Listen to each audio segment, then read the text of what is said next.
After spending 40 years building my real estate business from nothing, I never imagined my own granddaughter Lynette would exclude me from her wedding.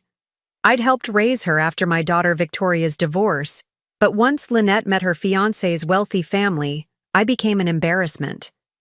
What she didn't know was that the prestigious Rosewood estate where she desperately wanted to be married had been my most treasured acquisition 5 years earlier, a secret I'd kept even from my family. Before we jump back in, tell us where you're tuning in from, and if this story touches you, make sure you're subscribed, because tomorrow I've saved something extra special for you. I still remember the day the invitation arrived for every member of our family, except me. That same afternoon, I received a call from Tobias, Lynette's fiancé, inquiring about a last-minute booking at Rosewood Estate. They had no idea they were speaking to the grandmother who apparently wasn't good enough to witness their vows. For 3 decades, I had poured everything into building a life for my family, sacrificing my own comforts to ensure my children and grandchildren would never know the poverty I had experienced. My story begins in the small town of Millfield, where I was born to parents who worked the land but never owned it. My father died when I was 16, leaving my mother and me with nothing but debts and dreams. I married young to Augustine, a kind man with ambition but little business sense. When he lost our savings in a failed venture, I took matters into my own hands. While raising Victoria and her brother Philip, I started buying small, neglected properties, renovating them myself on weekends, and selling them for modest profits. Augustine thought I was foolish at first, questioning why I would spend our grocery money on a dilapidated cottage when we barely had enough to feed ourselves. Because one day that cottage will feed us for years, I told him. And I was right. Property by property, I built a small empire while working as a receptionist at the local doctor's office. The townsfolk knew me as the quiet woman who answered phones and scheduled appointments. Few realized I owned half the rental properties in the east end of town. Victoria never understood my drive. "Why do you keep buying these old buildings, Mother? Why not enjoy life a little?" she would ask. I never told her that each property was insurance against the kind of desperation I had known in my youth. Each deed was a promise that my children and grandchildren would always have options I never had.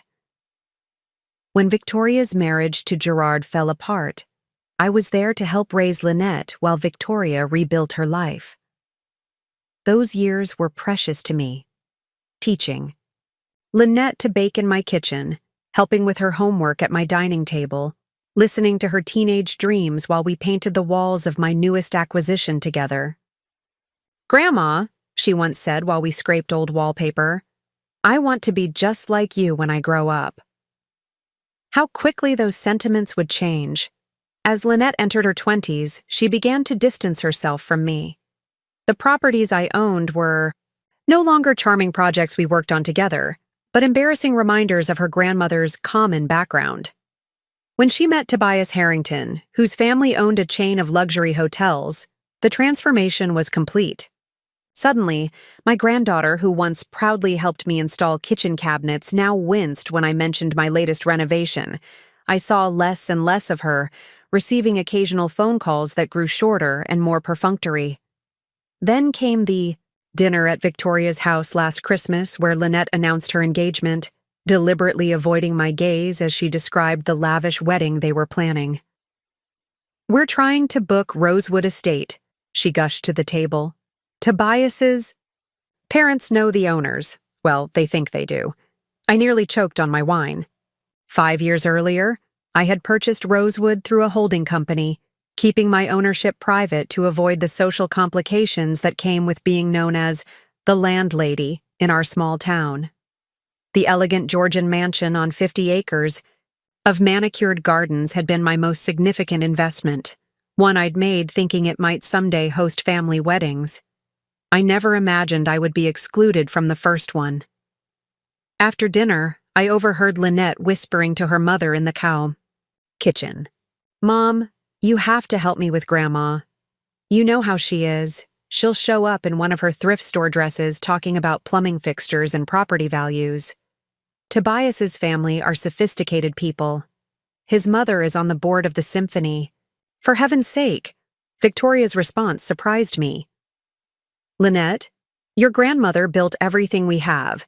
She paid for your private school, your college education. I know, Lynette interrupted. And I'm grateful, really. But this is my day? Can't you just tell her it's a very small ceremony? We'll visit her afterward or something. The pain of those words stayed with me as I drove home that night to my simple apartment above the hardware store, another property I owned but kept modest by choice. I had lived frugally my whole life, reinvesting profits rather than splurging on luxuries. Even after Augustine passed away 10 years ago, I maintained my habits, preferring function over flash. This mindset had made me wealthy, but to Lynette, it made me embarrassing. 2 months later, the wedding invitations went out. Victoria called me, her voice strained. Mother, I need to talk to you about Lynette's wedding. Let me guess, I'm not invited, I said quietly. Her silence was confirmation enough. She's young and foolish, Victoria finally said. She's trying to impress Tobias's family. And what's your excuse? I asked, surprised by the steel in my voice. That same afternoon, my phone rang again. It was Rosewood's manager, Claudine. Mrs. Barrett, I have a gentleman named Tobias Harrington on the other line. He's inquiring about booking the estate for a wedding in June. Apparently, the venue they reserved fell through, and they're desperate. I explained we're fully booked, but he mentioned connections to some of your business associates. I paused, considering my response carefully. For 40 years, I had put my family first. I had swallowed my pride when Augustine's business failed, when Victoria's husband left her for a younger woman, when Philip moved across the country and rarely called. I had been the steady foundation they all relied upon while treating me like an embarrassing secret. Perhaps it was finally time they understood who I really was. Tell Mr. Harrington that the owner might be willing to make an exception, I said slowly. But I'll need to meet with the couple personally to discuss arrangements. Set up an appointment for tomorrow afternoon. Of course, Mrs. Barrett, Claudine replied. Should I tell them your name? I smiled, though no one could see it. No, just tell them the owner of Rosewood Estate would be delighted to discuss their special day. That night, I pulled out my best dress, not from a thrift store as Lynette had cruelly suggested, but a classic Chanel I had purchased to celebrate my first million. Tomorrow would change everything. Tomorrow, my granddaughter would learn that the grandmother she was ashamed to invite to her wedding owned the venue of her dreams. My path to owning Rosewood Estate began long before Lynette was born, in the days when I scrubbed my own floors and fixed leaking pipes with tools borrowed from neighbors. Those early years shaped everything I would become. I grew up watching my parents work themselves to exhaustion on other people's land. Never put your destiny in someone else's hands. Honora, my father would say as we walked the fields together. He died of a heart attack at 42, leaving my mother and me with nothing but memories and unpaid medical bills. At 18, I met Augustine Barrett at a dance in the church basement. He was handsome and ambitious, with dreams of starting his own construction company. We married 6 months later, moving into a one-bedroom rental with a leaky roof and unreliable heat. Augustine worked construction during the day while I typed letters for a local attorney, both of us saving every penny for his business. When I discovered I was pregnant with Victoria, we were overjoyed but terrified. Our apartment was barely suitable for 2, let alone a baby. That's when I noticed the abandoned cottage 3 blocks away. The owners had died, and their children had moved to the city, leaving the property to deteriorate. We could buy it, I suggested to Augustine one evening as we walked past it. He laughed. With what money, Honora? We're saving for the business. But I had been watching the real estate listings. I knew the price had dropped 3 times. That night, I emptied my personal savings, money I'd been secretly setting aside from my paycheck each week, and made an offer well below asking price. Preparing and narrating this story took us a lot of time, so if you are enjoying it, subscribe to our channel. It means a lot to us. Now back to the story. To my surprise, they accepted. Augustine was furious. "You spent our future on a collapsing shack," he shouted. But I had a vision he couldn't see.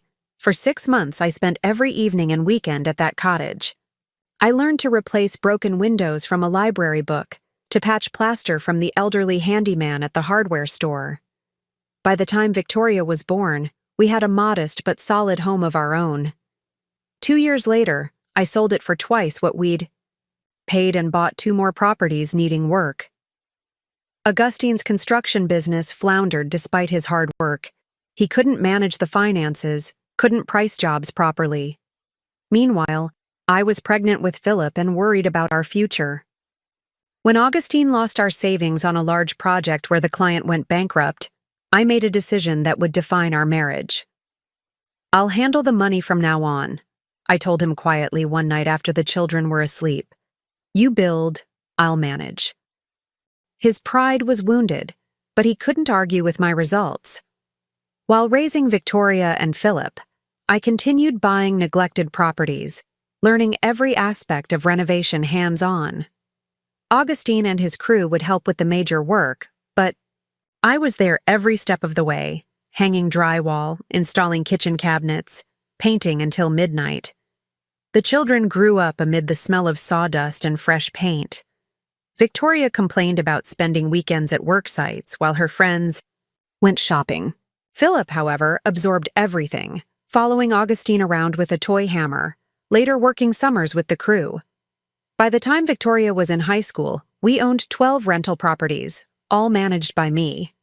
"Why do we still live in this small house when we own all these buildings?" Victoria would ask, embarrassed by our modest home while her friends lived in new subdivisions. I never told her that the mortgage on our home had been paid off years earlier, that the money from our properties was invested in their education, funds in retirement accounts for Augustine and me, in new properties that would secure our family's future. I never mentioned the account balances I checked each night, watching our net worth climb while we continued to live simply. When Victoria met Gerard Lawson in college, I saw trouble immediately. He was charming but entitled, the son of a banker, who had never worked for anything in his life. Augustine thought he hung the moon. I reserved judgment, quietly continuing my property acquisitions while their romance blossomed. They married in a lavish ceremony that Gerard's parents insisted on paying for. "We can contribute," I offered to Victoria, who looked at me like I'd suggested holding the reception in one of my rental kitchens. "Mom, the Lawsons have standards," she said. "Just wear something nice and try not to mention your buildings." Wore a designer dress I found at a consignment shop and bit my tongue through the entire event while the Lawsons treated Augustine and me like quaint country relatives. 6 months later, when Gerard and Victoria wanted to buy their first home, they came to me for help with the down payment. I wrote the check without comment, watching Victoria become exactly what she had always wanted, a woman who didn't have to think about money. Philip took a different path, working construction with Augustine through college, then moving to Seattle for a job with an architectural firm. He called regularly, understanding the value of what we had built in a way Victoria never did. "You were right all along, Mom," he told me once. "Property is the only thing they aren't making more of." When Augustine's health began failing in our 50s, I gradually took over the construction business as well. The crews who had once looked skeptically at the boss's wife now took their orders directly from me. I sold the business when Augustine became too ill to work, focusing entirely on property management and acquisition. By the time Lynette was born, Augustine and I had achieved a level of wealth that would have seemed impossible in our early days. But old habits die hard. We still lived modestly, still drove sensible cars, still thought twice before spending on luxuries. Victoria saw this as stinginess. I saw it as the very mindset that had built everything we had. Everything changed when Victoria's marriage collapsed. Gerard left her for his 26-year-old secretary, emptying their joint accounts on his way out the door.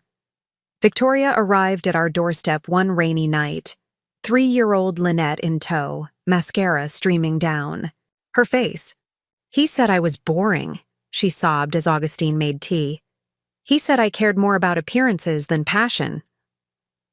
I bit back the observation that Gerard had never been worthy of her in the first place. Instead, I held my daughter while Augustine entertained Lynette with silly faces and stories. That night, as Victoria slept in her childhood bedroom, I made a promise to myself that neither she nor my granddaughter would ever want for anything. The next morning, I called my attorney. By afternoon, Victoria had an appointment with the best divorce lawyer in the state, paid for by me. By the end of the week, I had contacted a real estate agent about a small house 3 blocks from ours, where Victoria and Lynette could start fresh. "I can't afford a mortgage," Victoria protested when I showed her the listing. "You won't have one," I replied simply. "Consider it an investment in my girls." For the next 5 years, while Victoria rebuilt her career at the local bank, I became a second mother to Lynette. I picked her up from preschool 3 days a week, taught her to read at my kitchen table, bandaged her knees when she fell. On weekends, she accompanied me to property inspections, wearing a tiny hard hat I had specially made. "Is this one ours, Grandma?" she would ask, skipping through empty rooms that smelled of possibility. "Not yet," I would answer, "but it could be." Unlike her mother at that age, Lynette showed genuine interest in my work. She loved choosing paint colors, helping me measure for curtains, even learning to use a screwdriver to install switch plates. By age 8, she could calculate square footage in her head and knew the difference between load-bearing and cosmetic walls. When Augustine passed away the year Lynette turned 10, I channeled my grief into my business and my granddaughter. Our weekend projects became more ambitious. We renovated a small office building together, Lynette designing the reception area as her special project. When the first tenants moved in, I framed her hand-drawn floor plan and hung it in the lobby.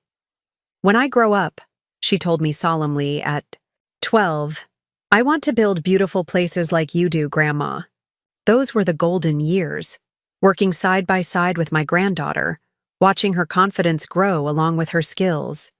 I paid for private school, for summer architecture camps, for art lessons when she showed talent for design. Victoria didn't object, relieved to have both emotional and financial support as a single mother. The idea for Rosewood Estate came during those years, though I didn't recognize it at the time. Lynette and I were driving back from looking at a commercial property when we passed the old Whitmore mansion on the outskirts of town. Once the grandest home in the county, it had fallen into disrepair after the last Whitmore died without heirs. "That would make the most beautiful wedding venue," Lynette said, pressing her face against the car window, "like something from a fairy tale." "It would cost a fortune to restore," I replied practically. "But imagine the weddings you could have there," she insisted. "Everyone in town would want to get married at Rosewood." The seed was planted. Over the next few years, I made discreet inquiries about the property, learning that it had been tied up in probate for nearly a decade. Meanwhile, I continued building my portfolio, focusing increasingly on higher-end properties that would appreciate substantially.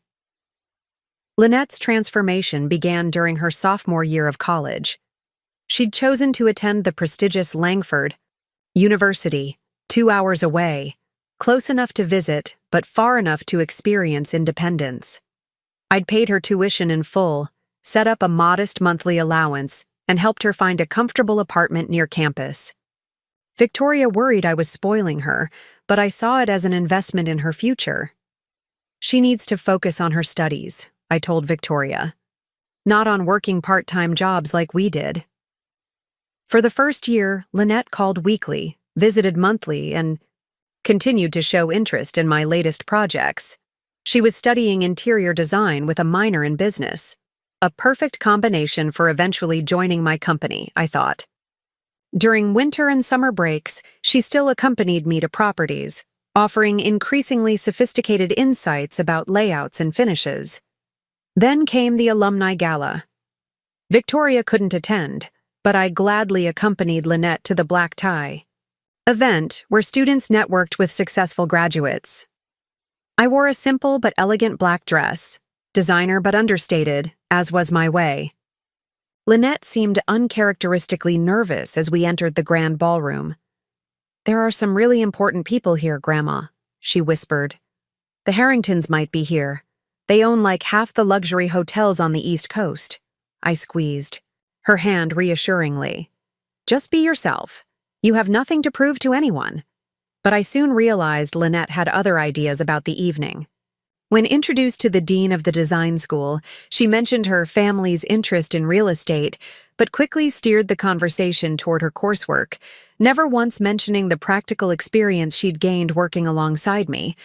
Later, when I began telling a prominent architect about the structural challenges we'd overcome in renovating the old factory building downtown, Lynette deftly changed the subject.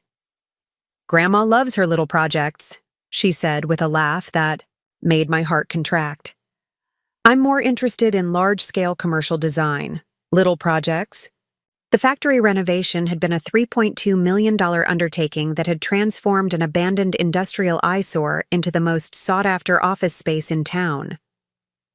But I held my tongue, watching my granddaughter navigate the room with increasing confidence and increasing distance from me. Then I met Tobias Harrington. Tall, conventionally handsome, with the easy confidence of someone who has never worried about money. He approached as I stood alone at the edge of the room, Lynette having drifted away to chat with classmates. "You must be Mrs. Barrett," he said, extending his hand. "Lynette has told me about you." "All good things, I hope," I replied with a smile. "Oh, yes. She mentioned you have quite the collection of rental properties in your hometown. My family's in real estate as well, though on a somewhat different scale." The condescension in his tone was subtle, but unmistakable. Before I could respond, Lynette appeared at his side, her eyes widening with something close to panic. "Tobias, I see you've met my grandmother." Her hand slipped through his arm possessively. "Grandma was just about to get some fresh air, weren't you?" I recognized the dismissal for what it was. "Actually, I was about to tell Mr. Harrington about the Rosewood property I've been considering," I said calmly. "Oh, Grandma has her eye on this old rundown mansion," Lynette explained hurriedly. "It's a bit of a fantasy project." "Not so rundown. Or fantastical," I corrected gently. "The Whitmore estate. I've been watching it for years." Tobias's eyebrows rose. "Whitmore? As in Rosewood Estate?" "My parents looked at that property a few years back. Decided against it. Too much work for too little return." Charming idea, though. The conversation moved on, but something had fundamentally shifted. I watched Lynette that evening, laughing too brightly at Tobias's jokes, deferring to his opinions, minimizing her connection to me. I saw her becoming Victoria all over again, ashamed of the very foundation that had given her every advantage. In the months that followed, Lynette's calls became less frequent, her visits home rare and hurried. When she did come, she brought stories of weekend trips to Tobias's family estate in the Berkshires, gallery openings in New York, sailing excursions on his father's yacht. Our shared projects were set aside, replaced by a world I had never sought to enter. During her senior year, I rarely saw her at all.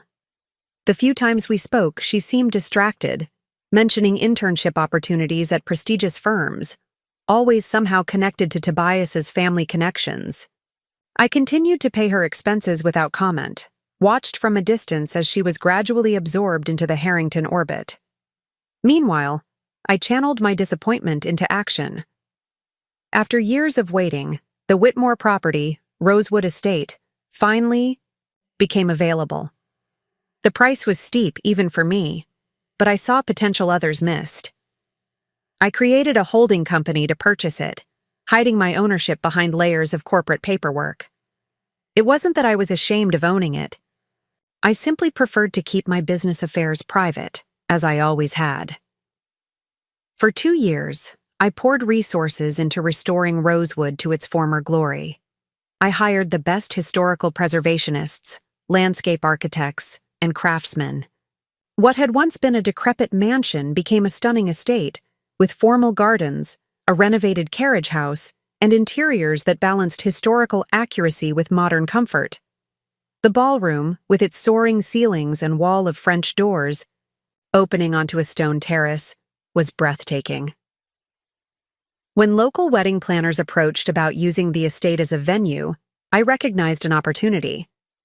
Within a year, Rosewood became the most exclusive wedding venue in 3 counties, booked solid 18 months in advance. I rarely visited in person, letting Claudine, my capable manager, handle the day-to-day operations. My name appeared nowhere, in the marketing materials. The estate was simply owned by Barrett Holdings LLC. I took a certain satisfaction in this secret success, especially as Lynette drifted further away. After graduation, she took a position at a design firm in the city, a position I suspected had more to do with Tobias's influence than her portfolio. Her calls home became even more infrequent, her comments about my outdated design sense more pointed. "You really should update your apartment, Grandma," she said during one rare visit. "Those cabinets must be 20 years old." I didn't tell her that I had deliberately kept my personal living space modest and practical. Why explain that the apartment above the hardware store was simply convenient, allowing me to check on one of my commercial properties daily, or that I preferred to invest in appreciating assets rather than fashionable furnishings? The truth was, Lynette no longer wanted to understand my choices. She had chosen a different path.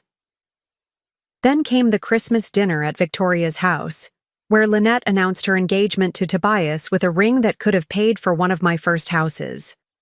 As the family exclaimed over the diamond, I watched, my granddaughter's face, searching for traces of the girl who had once helped me install cabinet hinges and calculate paint quantities.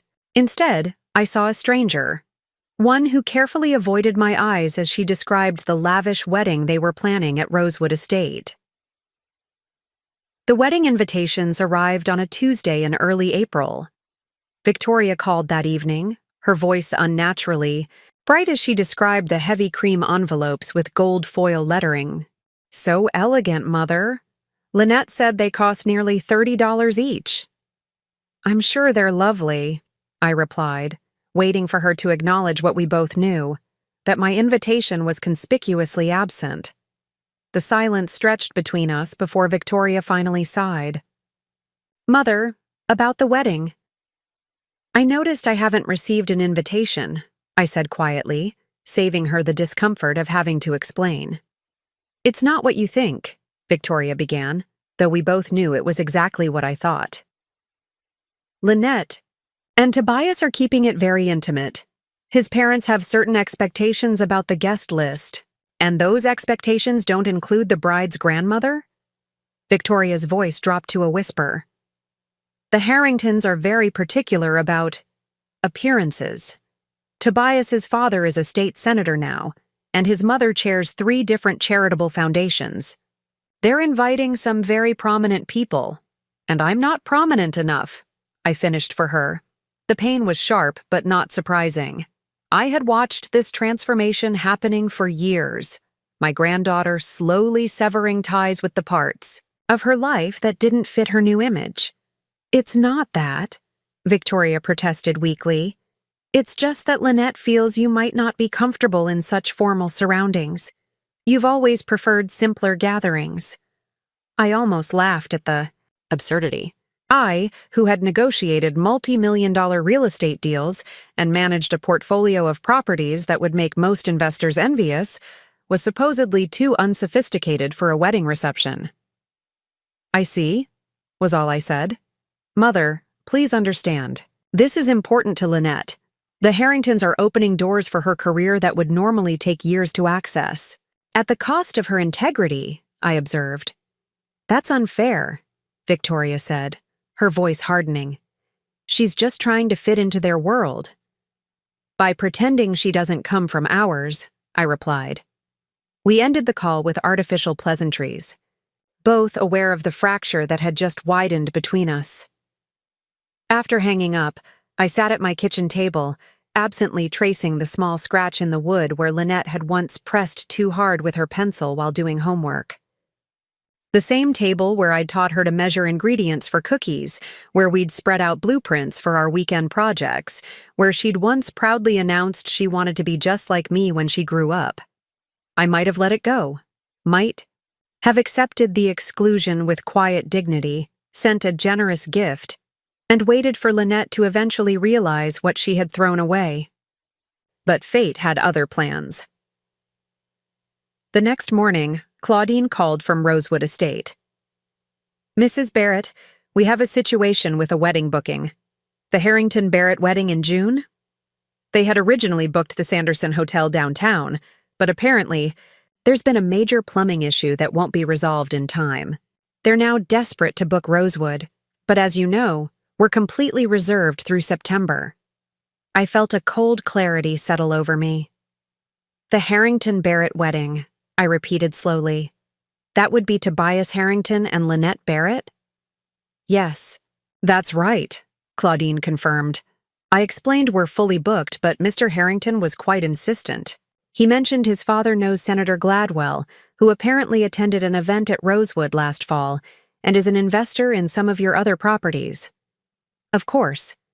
Tobias was trying to use connections to pressure the unknown owner of Rosewood, me, into accommodating his wedding plans. The irony was almost too perfect. "What did you tell him?" I asked. "That I would need to consult with the owner. He's holding on the other line, actually. Shall I tell him it's not possible?" I paused, considering. My options. I could simply decline, cite existing bookings, and let Lynette and Tobias scramble to find another venue. It would be perfectly reasonable, and perhaps a small taste of karmic justice for a granddaughter who had deemed me unworthy of attending her wedding. But another idea began to form, one that would reveal the truth in a way no one could ignore. T4. "Mr. Harrington that the owner might be willing to make an exception," I said slowly.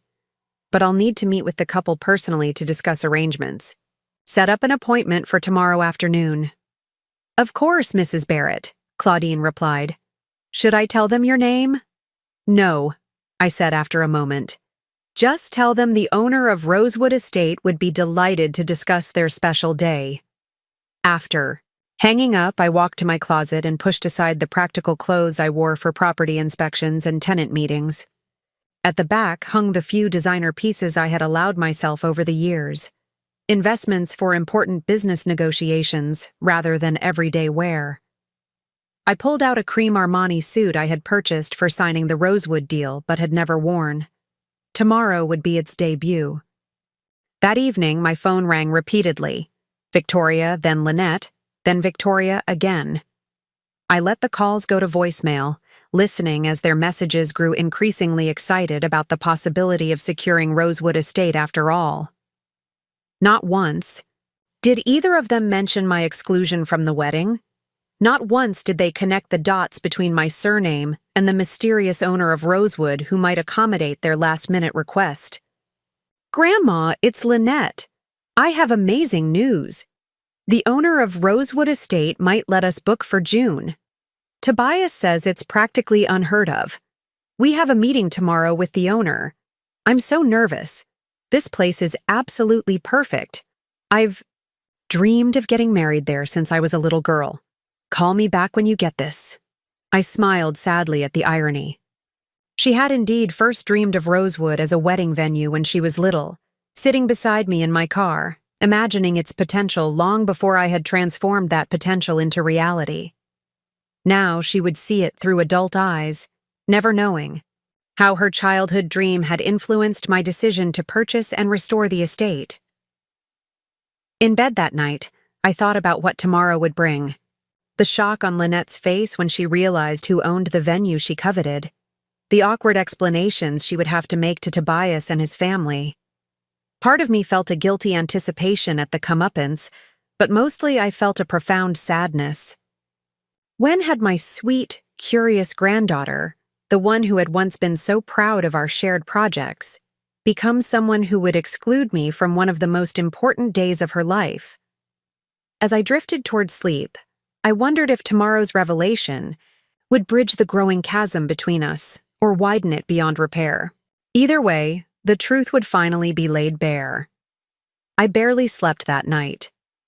Every time I closed my eyes, I saw Lynette's face, not as the poised, image-conscious young woman she had become, but as the little girl who had once followed me through half-renovated houses, asking endless questions about load-bearing walls and proper insulation, the child who had been so proud to help me choose paint colors and cabinet hardware, the teenager who had sketched her first design concepts at my kitchen table. When had I lost her? When had my granddaughter decided I was something to be ashamed of rather than someone to be proud of? I rose before dawn, making coffee in the same chipped mug I'd used for 20 years. My apartment above the hardware store was modest but comfortable.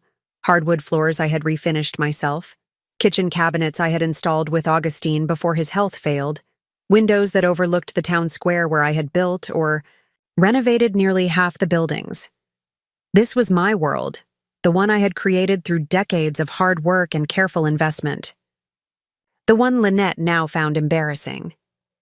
As I dressed in my cream Armani suit, applied subtle makeup, and styled my silver hair, I tried to prepare myself emotionally for the confrontation to come. Would Lynette be mortified? Angry? Would she see the irony in seeking the perfect venue from the very grandmother she had deemed unworthy to attend? Or would she simply see it as another opportunity to leverage our connection for her benefit, without acknowledging the hurtful exclusion? My phone buzzed with a text from Victoria. "Lynette is so excited about Rosewood. Thank you for pulling strings, Mother. I knew you'd understand how important this is to her." The message stopped me cold. Victoria thought I had somehow intervened to help secure the venue, using my connections to benefit the granddaughter who had excluded me. She assumed I would simply accept my role as the helpful but invisible benefactor, providing advantages while remaining tactfully out of sight. A fresh wave of pain washed over me, so intense I had to sit on the edge of my bed. It wasn't just Lynette's rejection that hurt. It was Victoria's complicity in it. My own daughter, whom I had supported through divorce and single motherhood, now expected me to quietly accept being erased from one of the most significant family events. I drove to Rosewood Estate with my hands gripping the steering wheel so tightly my knuckles turned white. The winding driveway lined with century-old oaks was especially beautiful in spring, with dogwoods and redbuds blooming beneath the larger trees. I had personally overseen the restoration of the grounds, insisting on historically accurate landscaping, while adding subtle modern lighting and irrigation. Claudine met me at the service entrance, her expression concerned. "They're waiting in the main parlor, Mrs. Barrett. The young lady has been walking through the rooms, exclaiming over every detail. She seems particularly enchanted with the garden terrace." "Does she know who she's meeting?" I asked. "No, I've been careful not to mention your name, though I must say the resemblance between you and the bride is quite noticeable. I'm surprised they haven't made the connection." "People often see what they expect to see," I replied, smoothing my jacket. "And they certainly aren't expecting me." I asked Claudine to give me a moment before announcing me. Standing alone in the hallway, I gazed at my reflection in the antique mirror I had personally restored. The woman looking back seemed both familiar and strange, dressed in expensive clothes I rarely wore, about to confront the painful truth that my own granddaughter was ashamed of me. For a moment, I considered retreating. I could send Claudine in with some excuse about the owner being unavailable. I could have her offer the venue as a generous gesture, allowing Lynette her perfect day without the awkwardness of confrontation. It would be easier, certainly. More dignified, perhaps. But it would solve nothing. The rift would remain, possibly widen, as Lynette continued to compartmentalize her life, the ambitious young designer engaged to a Harrington, completely separate from the granddaughter of a self-made property investor who lived above a hardware store. I heard Lynette's voice through the partially open door, bright with excitement. The moldings are exquisite, exactly the kind of historical detail I've been telling you about, Tobias. Whoever restored this place had incredible taste. That whoever was me, the grandmother whose taste she had recently dismissed as outdated. Took a deep breath and nodded to Claudine, who stepped into the parlor. Ms. Barrett, Mr. Harrington, the owner of Rosewood Estate, is here to meet with you. I entered the room with my head high, watching as Lynette's expression transformed from eager anticipation to shocked recognition. The color drained from her face, her mouth forming a small O of surprise. "Grandma?" she whispered, her voice barely audible. Tobias looked between us, confusion evident in his furrowed brow. "You know each other?" "You could say that," I replied, keeping my voice steady despite the emotion threatening to overwhelm me. "Lynette is my granddaughter." Time seemed to stop as understanding dawned on Tobias's face. He turned to Lynette, whose complexion had now flushed from pale to crimson. "Your grandmother owns Rosewood Estate?" he asked incredulously. "But you said—" "I think what Lynette told you," I interrupted gently, "is that her grandmother owns some rental properties in town, which is true as far as it goes. Rosewood is just one of several properties in my portfolio." Lynette seemed unable to speak, her eyes fixed on me with a mixture of shock, embarrassment, and something else. Was it guilt? Fear? I couldn't tell. "Mrs. Barrett, this is unexpected." Tobias recovered quickly, extending his hand. "Lynette has mentioned you, of course, but she never indicated you were, that is, that I owned the venue you're so desperate to secure for your wedding?" I finished for him. "The wedding to which I wasn't invited?" The words hung in the air between us. Tobias's hand dropped slowly to his side, his confident demeanor faltering. "There's been a misunderstanding." Lynette finally managed, her voice thin. "We were planning to invite you, of course, but your future in-laws might find me embarrassing," I said quietly. "A grandmother who works with her hands, who lives modestly, who doesn't fit the image you're trying to project." Tears welled in Lynette's eyes. Whether they were tears of shame at being caught or genuine remorse, I couldn't tell. The bright, curious granddaughter I had adored was now a stranger to me, her priorities and values as foreign as another language.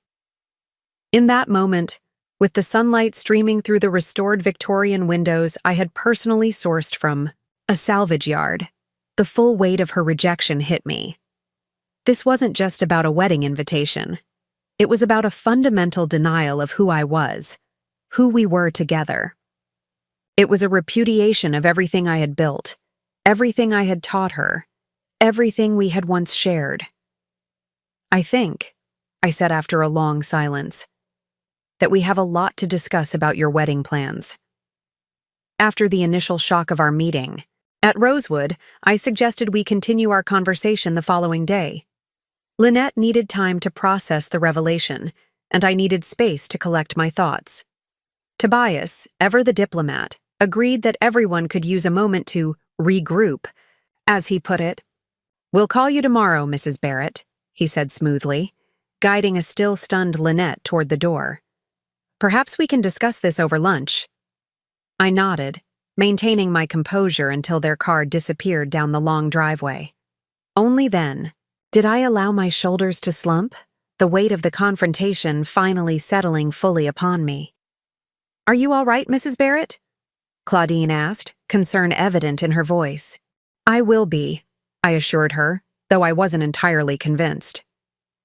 Rather than returning to my apartment, I asked Claudine to cancel my afternoon appointments. I needed to understand exactly what I was dealing with, how deep Lynette's rejection went, what she had told the Harringtons about me, and whether there was anything left of our relationship worth salvaging. I began by calling Philip in Seattle. My son had always been more perceptive than Victoria, less concerned with appearances and more grounded in reality. If anyone would give me an honest assessment, it would be him. "Mom?" he answered, surprised to hear from me midweek. Everything okay? I explained the situation as succinctly as possible. Lynette's exclusion of me from the wedding, my ownership of Rosewood, and the confrontation that had just occurred. Philip was quiet for a long moment before sighing heavily. I wish I could say I'm surprised, but I'm not. Lynette sent me an invitation last week with a note saying it was adults only and explaining why you wouldn't be there. What exactly did she say? I pressed, needing to hear the full extent of her deception.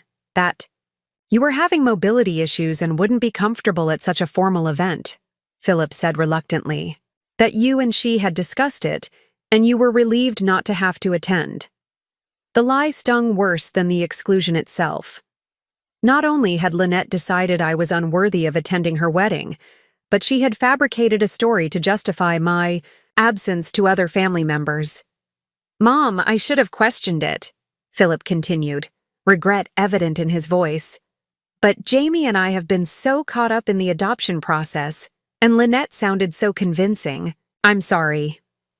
It's not your fault, I assured him. But I'd appreciate if you didn't mention our conversation to Lynette or Victoria just yet. I need to understand what else Lynette has been saying about me.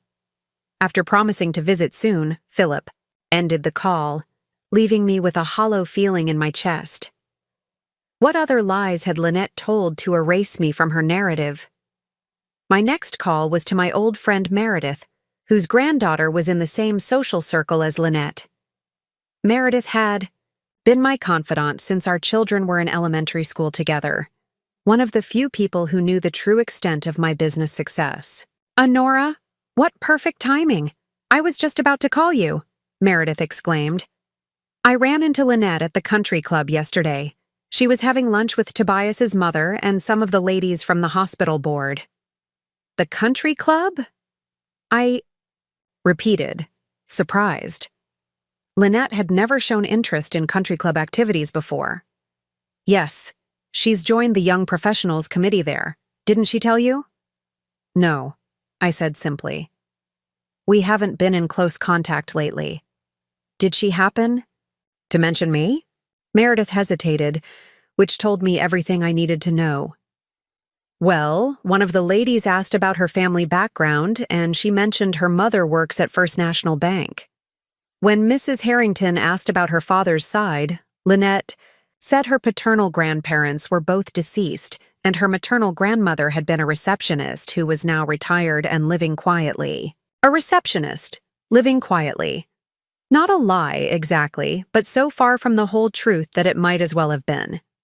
I had indeed worked as a receptionist decades ago, while building my real estate business on the side, but to reduce my entire life's work to that early job was a deliberate minimization. Did she mention anything about the wedding? I asked, keeping my voice neutral. Only that it would be at Rosewood Estate.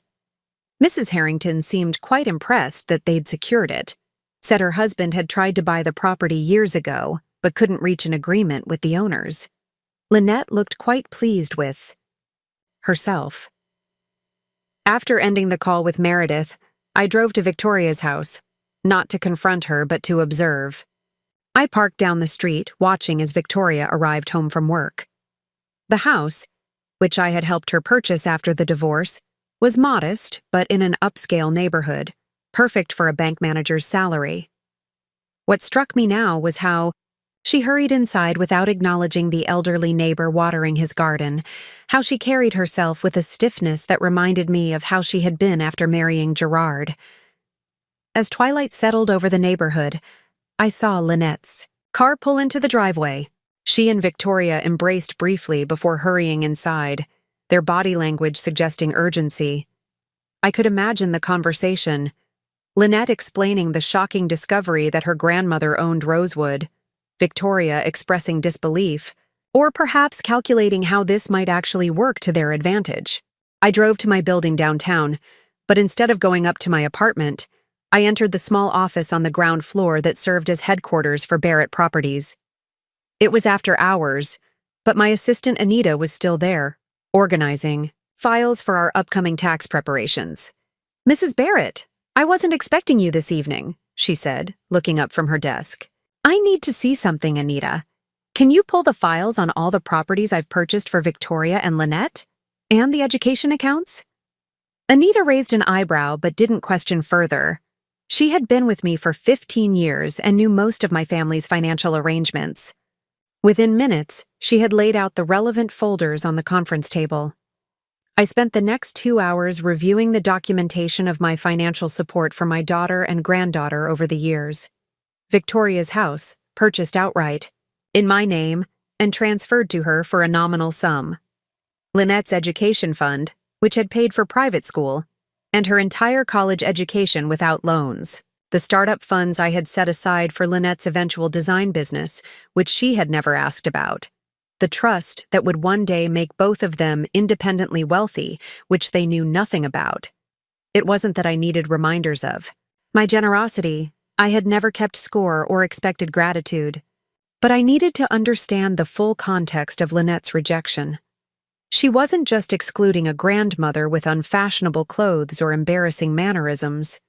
She was rejecting someone who had quietly secured her past, present, and future. Someone who had been building a legacy for her since before she was born. As I locked the office and finally headed upstairs to my apartment, I felt a strange clarity emerging from the pain. This wasn't just about a wedding invitation or social embarrassment. It was about values, about the fundamental disconnect between the life I had built and the image Lynette was now trying to project. Tomorrow's lunch with Lynette and Tobias would be illuminating in ways they couldn't possibly anticipate. But first, I needed to make one more call to Jamie, Philip's husband, who worked for a private investigation firm. "I need information on the Harrington family," I told him when he answered, "particularly their current financial situation." "Honora, is everything okay?" Jamie asked, concern evident in his voice. "Not yet," I replied, "but it will be. One way or another, it will be." The restaurant Tobias chose for our meeting was predictably upscale, the kind of place where the menu has no prices and the waitstaff hovers just out of sight. I arrived 15 minutes early, dressed in another of my rarely worn designer outfits, this time a sapphire blue St. John knit suit that brought out the blue of my eyes. The maitre d' led me to a private alcove in the back, clearly reserved for important guests. I had barely settled in when Jamie called with the information I'd requested. "It's not what you might expect," he said without preamble. "The Harringtons maintain all the appearances of wealth, but they're leveraged to the hilt. Their hotel chain has been losing market share to boutique hotels and high-end vacation rentals. The senators' campaigns have drained their liquid assets, and there are some questionable tax maneuvers my contacts are flagging." "They're broke?" I asked, surprised despite myself. "Not broke, but not nearly as solid as they appear. They're keeping up appearances, but behind the scenes, they're scrambling. That might explain why the son is so eager to marry into what he perceives as new money. Except Lynette doesn't have money," I pointed out. "Not yet, anyway." "But she's positioned herself as someone who does, hasn't she?" "My guess is she's been vague about her family's finances, letting the Harringtons assume there's significant wealth. And now with the discovery that you own Rosewood Estate." I thanked Jamie and ended the call just as I saw Lynette and Tobias enter the restaurant. My granddaughter had changed clothes at least twice since yesterday. Her outfit now, an expensive-looking cream pantsuit with a silk blouse, her hair swept into an elegant updo. She looked polished, poised, and completely different from the girl who had once helped me install kitchen cabinets in overalls and a baseball cap. I watched them approach, noting how Tobias guided Lynette with a hand at the small of her back, how she leaned slightly toward him as if seeking strength. Their body language told me they had strategized this meeting, prepared a united front.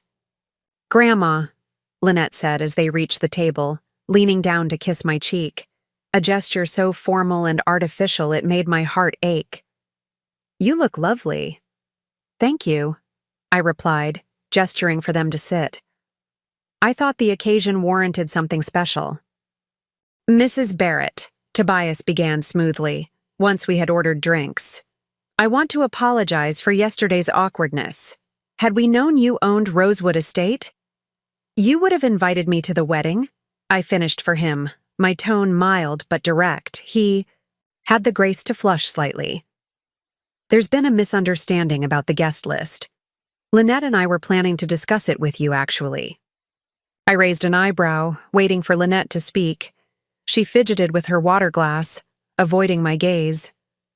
Grandma, it's not what you think, she finally said, her voice carefully modulated to sound sincere.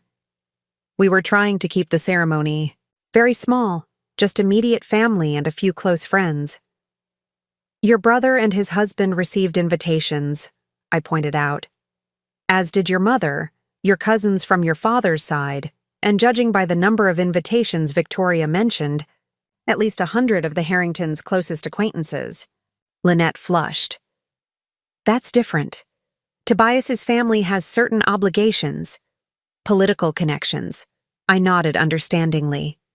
People who could help the senator's career or the hotel business. Tobias's eyes narrowed slightly at my mention of the hotel business, but his smile never faltered. Mrs. Barrett, what Lynette is trying to say is that we would love for you to attend the wedding. In fact, now that we know about your connection to Rosewood, it seems providential. Perhaps we could discuss special arrangements for the venue. And there it was, the pivot from exclusion to opportunism. Now that I might be useful, I was suddenly welcome at the celebration. Special arrangements? I echoed, taking a sip of my water. What did you have in mind? Lynette brightened, clearly thinking the worst was over. Well, since you own the venue, maybe we could get a family discount, and perhaps extend the hours a bit longer than usual? The Rosewood contract is pretty restrictive about end times, but since it's your own granddaughter's wedding, I let her continue, watching as she and Tobias outlined their vision for the perfect wedding at Rosewood, more guests than the venue. Typically allowed, extended hours, special access to areas of the estate usually closed to the public, and of course, a substantial discount on the already exorbitant fee. They spoke animatedly, their earlier discomfort forgotten as they described flower arrangements and lighting designs, menu options and music selections. Not once did either of them acknowledge the fundamental issue, that they had deliberately excluded me from this celebration until they discovered I controlled something they wanted. As our entrees arrived, I finally interrupted their planning. Before we discuss the venue further, I'd like to understand something. Lynette, why did you tell Philip I was having mobility issues and couldn't attend your wedding? Her fork froze halfway to her mouth, her eyes widening. That was just to make things easier for everyone. I didn't want him to worry.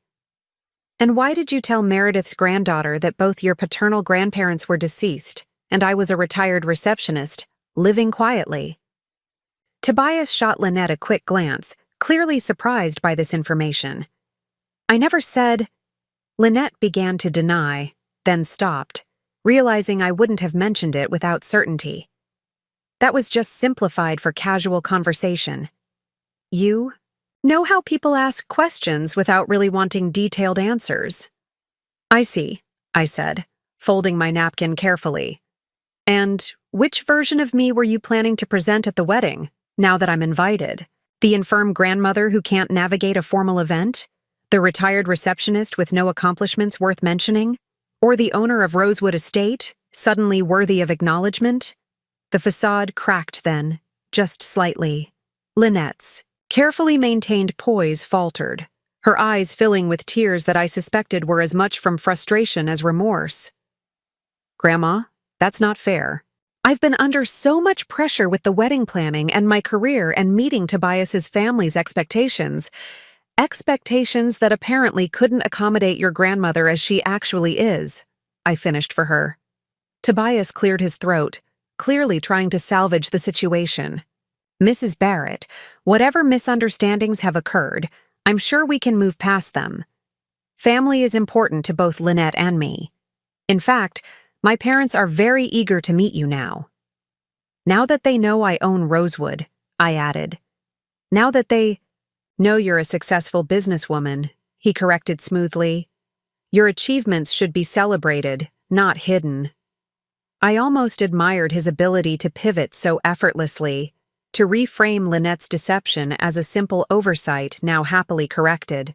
If I hadn't spent decades negotiating with far more seasoned business people, I might have been persuaded by his charm. Instead, I took another bite of my barely touched salmon, chewed thoughtfully, and swallowed before responding. Tell me more about your parents' interest in Rosewood Estate. I understand your father tried to purchase it some years ago. A flicker of surprise crossed Tobias's face before he composed himself. Yes, it would have made an excellent addition to our hotel portfolio. Unfortunately, the negotiations fell through. Because the asking price was too high, I suggested. Because the owners were unreasonable, he corrected with a tight smile. But that's all in the past. Now we have a family connection to look forward to. I smiled back, allowing him to think he had successfully navigated dangerous waters. For the remainder of the lunch, I played along with their performance, the doting grandmother suddenly included, the happy couple graciously welcoming me into their plans, the excited discussion of wedding details that had been ongoing for months, without my input. After the lunch with Lynette and Tobias, I drove directly to Rosewood Estate. I needed to clear my head, to think through my next steps away from the artificial politeness of that restaurant. The estate had always been a sanctuary for me, the one property in my portfolio that I had purchased not just as an investment, but as a labor of love. Claudine met me at the entrance, her expression concerned. "How did it go, Mrs. Barrett?" "About as expected," I replied, managing a small smile. "They'd like a family discount, extended hours, and special access to the West Wing. Oh, and I'm suddenly invited to the wedding?" "How generous of them," Claudine said dryly. She had been with me for over 15 years, starting as a property manager for my commercial buildings before taking over Rosewood when I purchased it. She knew me well enough to read between the lines. "There's a couple touring the grounds right now," she added. "The Montgomerys. They're hoping to book for their daughter's wedding next spring." "I'll avoid the formal gardens then," I said, heading toward my private office in what had once been the estate's library. As I settled behind the antique mahogany desk, one of my few indulgences during the restoration, the full weight of the situation settled on my shoulders. Lynette's deception hurt deeply, but now I had to decide how to respond. I could simply refuse to host the wedding, but that felt petty. I could agree to their requests, allowing them to use the venue while maintaining the fiction that they had graciously included me after the misunderstanding. Or I could find another path, one that would reveal the truth without destroying relationships permanently. A soft knock at the door interrupted my thoughts. "Mrs. Barrett, there's someone here to see you." "A Mr. Lawson?" I stiffened. Gerard Lawson, Victoria's ex-husband and Lynette's father, was the last person I expected to encounter today. "Send him in," I said after a moment's hesitation. Gerard entered looking much as he had when I last saw him nearly 20 years ago, though his once dark hair was now silver at the temples. He still carried himself with the confident air of the banker's son, though time had softened the arrogance I remembered. "Honora," he said, offering his hand. "It's been a long time." "It has," I agreed, shaking his hand briefly. "What brings you to Rosewood Estate?"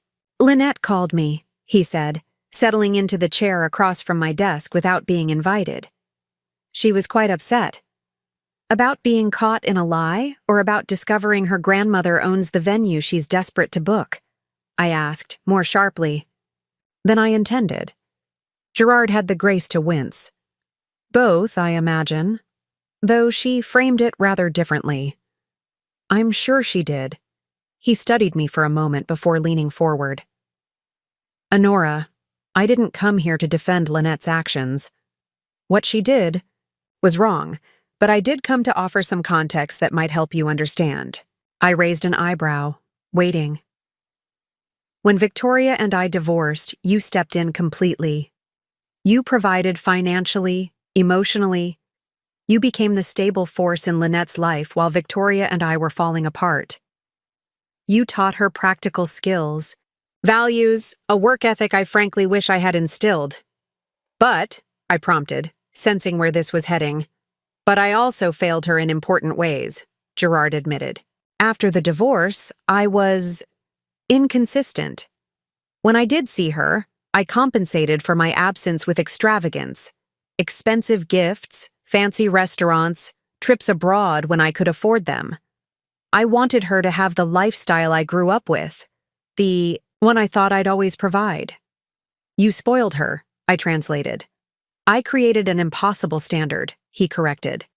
I showed her glimpses of a world of privilege, then disappeared back into my own problems, leaving her to reconcile those experiences with the more modest life she led with Victoria and with you. I considered his words, recognizing the truth in them. While I had taught Lynette practicality and the value of hard work, Gerard had introduced her to a world of privilege and status. No wonder she had been so easily drawn into Tobias's orbit, so ready to reinvent herself as someone who belonged in that world. That doesn't excuse cutting me out of her wedding, I said finally. No, it doesn't, he agreed. Nothing excuses that, but it might help explain her susceptibility to the Harringtons' influence. You know them? I asked, surprised. Gerard's expression hardened slightly. I know Senator Harrington from banking circles. His family's finances have been precarious for years, though they maintain appearances admirably. I suspect they see Lynette as a fresh injection of capital through Tobias. Except Lynette doesn't have capital, I pointed out. Not yet, anyway. But they believe she will, through you. Victoria may have mentioned your success in real estate, and they've drawn their own conclusions. He hesitated. There's something else you should know. Tobias has been through 2 broken engagements in the past 3 years, both times to women from wealthy families.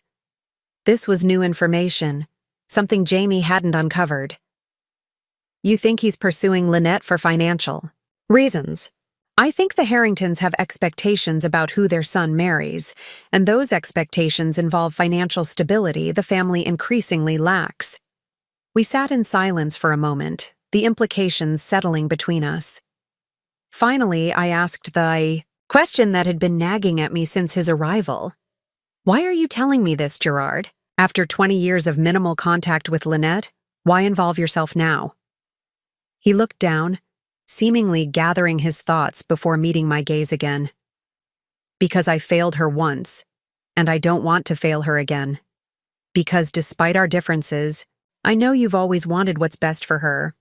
And because I received an invitation to a wedding that conspicuously excluded the woman who did more for my daughter than I ever did. His honesty surprised me.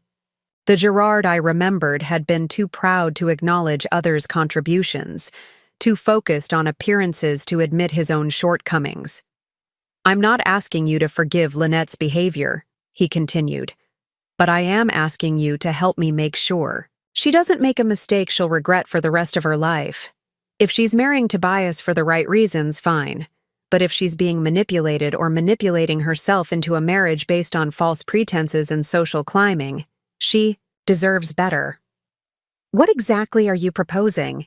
I asked, intrigued despite my lingering hurt. An alliance of sorts. You control the venue they desperately want. I'm the father who's expected to pay for a wedding that's already over budget.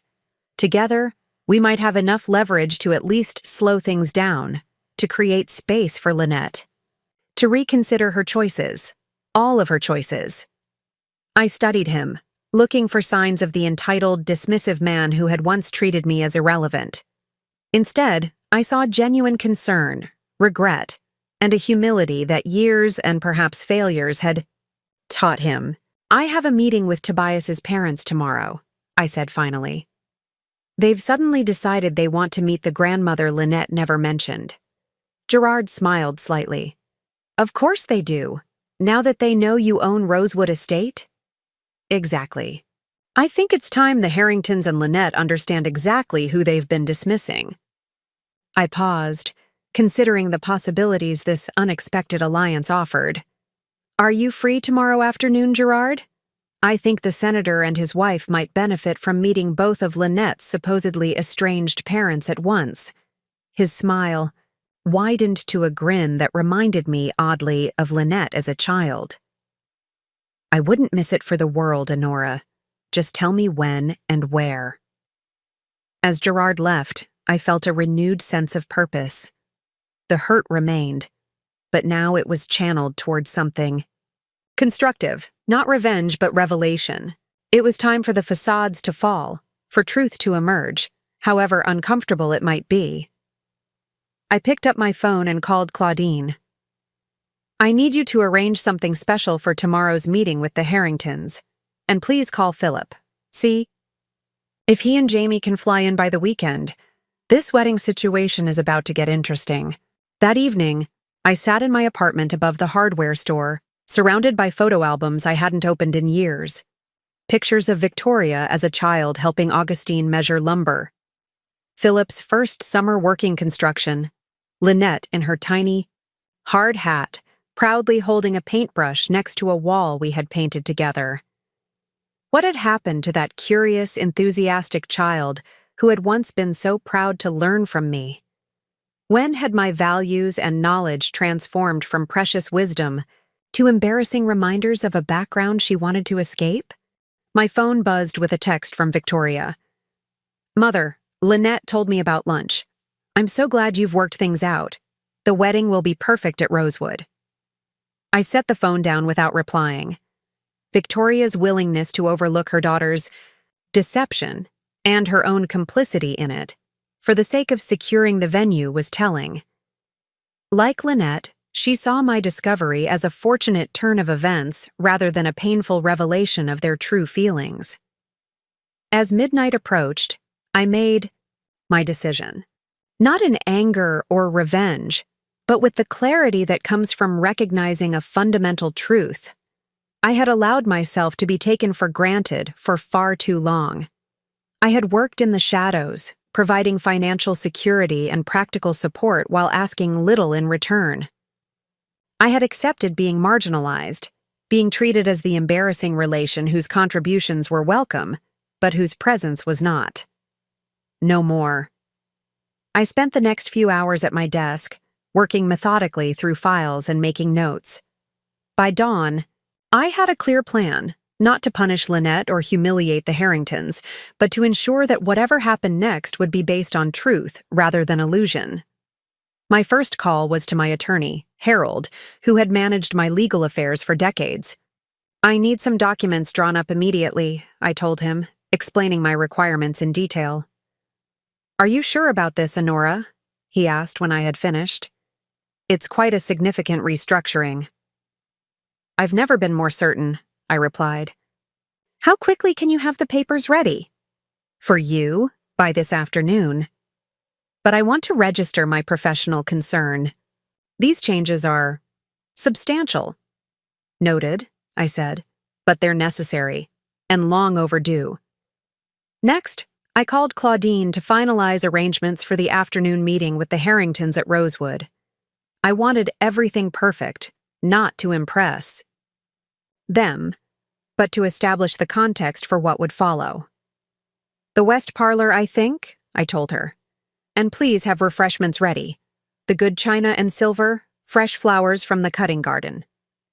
Of course, Mrs. Barrett. And will Mr. Lawson be joining you as planned? Yes, along with my son Philip and his husband Jamie. They're flying in this morning. I had called Philip after my conversation with Gerard, explaining not just the situation with Lynette, but my decision about how to address it. To my relief, he had immediately offered to come, understanding intuitively what was at stake. By mid-morning, a courier arrived with the documents from Harold. I reviewed them carefully, signed where indicated, and arranged for them to be returned to his office for final processing. What I was doing couldn't be undone easily, but I was certain it was right, not just for me, but ultimately for Lynette as well. Victoria called twice while I was preparing for the meeting.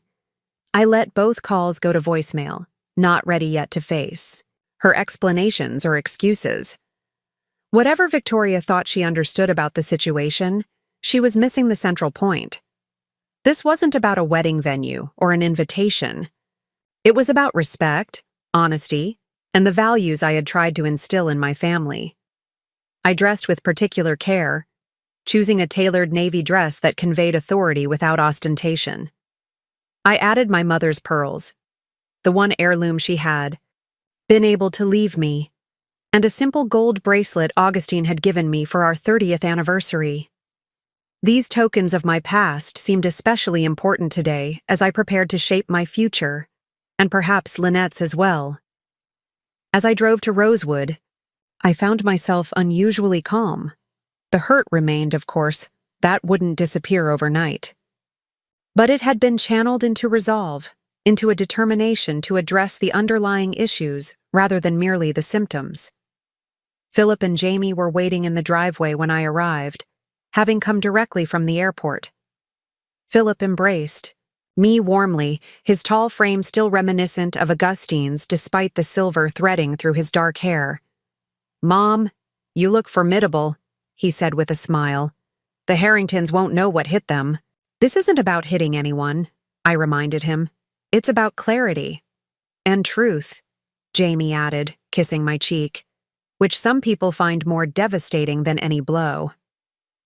Gerard arrived minutes later, looking uncharacteristically nervous in a well-cut suit. "Honora," he greeted me, then turned to Philip with visible surprise. "Philip, it's been years." 22? Give or take, Philip replied coolly. He had never forgiven Gerard for the pain the divorce had caused Victoria, regardless of the complexities involved. "Shall we focus on the present situation?" I suggested, guiding them toward the house. "The Harringtons will be here in 30 minutes, followed by Lynette and Tobias."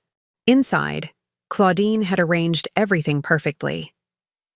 The west parlor, with its views of the formal gardens, had been my favorite room during the restoration. I had personally selected the antique Persian carpet, restored the original crown molding, and chosen the artwork, understated landscapes by local artists rather than showy pieces designed to impress. "Philip, did you bring the documents I asked for?" I inquired as we settled in. He nodded, opening his briefcase to extract a folder. "Everything's here. The property records for Rosewood, the original purchase agreement, the current market valuation, and the portfolio summary you requested." I reviewed the materials quickly, satisfied that they provided the factual foundation I needed. Then I outlined my plan to the three men, explaining exactly what I intended to do and why. Gerard whistled low. "That's definitive." "It's fair," I corrected. "And necessary." "Lynette won't see it that way," he warned. "At least not initially." "I'm not concerned with her initial reaction," I replied. "I'm concerned with her long-term welfare. And with the truth." Philip studied me with a mixture of admiration and concern. "Mom, are you absolutely sure about this? Once you set this in motion?" "I'm sure," I interrupted gently. "I've had 40 years to build something meaningful. It's time to be clear about what that meaning is and who shares in it." Jamie checked his watch. "They'll be here any minute. Last chance to reconsider." I shook my head, gathering the documents into a neat stack and placing them on the side table. "No reconsideration?" "Necessary. For the first time in years, I know exactly what I'm doing and why." As if on cue, Claudine appeared at the door. "Mrs. Barrett, the Harringtons have arrived." I stood, smoothing my dress and squaring my shoulders. Today would change everything. My relationship with Lynette, her understanding of her past and future, perhaps even her choice of husband. It was not a decision I had made lightly, but it was one I was prepared to stand behind. "Show them in," I said. It's time they met the real Honora Barrett. Senator Maxwell Harrington and his wife Elaine swept into the parlor with the practiced confidence of people accustomed to commanding attention. He was tall and distinguished with perfectly coiffed silver hair and the kind of tan that suggested regular golf outings. She was slender and elegant in an expensive St. John suit, not unlike ones in my own rarely worn collection. Her blonde hair arranged in a sophisticated updo that probably required an hour at an exclusive salon. "Mrs. Barrett," the senator said, extending his hand with a politician's smile. "What a pleasure to finally meet you. Tobias has told us so much about Lynette's family." I doubted that very much, considering Lynette had been systematically minimizing my existence, but I simply smiled and shook his hand. "Senator Harrington, Mrs. Harrington, welcome to Rosewood Estate." Elaine Harrington's eyes darted around the room, taking in the elegant furnishings, the original artwork, and, most notably, the presence of 3 men she hadn't expected to see. "I hope you don't mind, but I've asked a few family members to join us," I explained, gesturing to where Philip, Jamie, and Gerard stood. "My son Philip and his husband Jamie are visiting from Seattle, and of course you know that Gerard is Lynette's father." A flicker of surprise crossed Elaine's face. "Of course. How lovely to have everyone together." I made the introductions, watching as the senator shifted smoothly into networking mode, asking Philip about his architectural firm and engaging Gerard with questions about the banking industry. Elaine, meanwhile, settled onto the sofa with the practiced grace of someone who had attended countless society events. "Mrs. Barrett, I must say, Rosewood is even more beautiful than I imagined," she said, accepting a cup of tea from Claudine. "You've done a remarkable job with the restoration. Did you work with Westfield Interiors? They did our summer house in the Hamptons." "No, I managed the restoration myself," I replied. "I have quite a bit of experience with historic properties." Her eyebrows rose slightly. "How fascinating. Tobias mentioned you were in real estate, but I had no idea you were so hands-on." Before I could respond, the door opened again, and Lynette and Tobias entered. My granddaughter froze momentarily at the sight of her father and brother in the room, clearly not expecting their presence. Tobias, ever the diplomat, recovered more quickly. "Dad, Mom, you've met Mrs. Barrett," he said, moving forward to kiss his mother's cheek. "And Mr. Lawson, good to see you again. Philip, Jamie, what a nice surprise." Lynette remained near the door, her expression a mixture of confusion and apprehension. "Dad? Philip, what are you doing here?" "Supporting you, of course," Gerard replied smoothly. "When I heard about the wonderful news regarding the wedding venue, I reached out to your grandmother, and since Philip and Jamie were planning to fly in for the wedding anyway, they decided to come early. This was a fabrication we had agreed upon. No need to reveal that I had orchestrated this gathering, at least not yet." Lynette's eyes found mine, filled with questions and a hint of suspicion. I simply smiled and gestured for her to join us. "Come in, dear. We were just getting acquainted."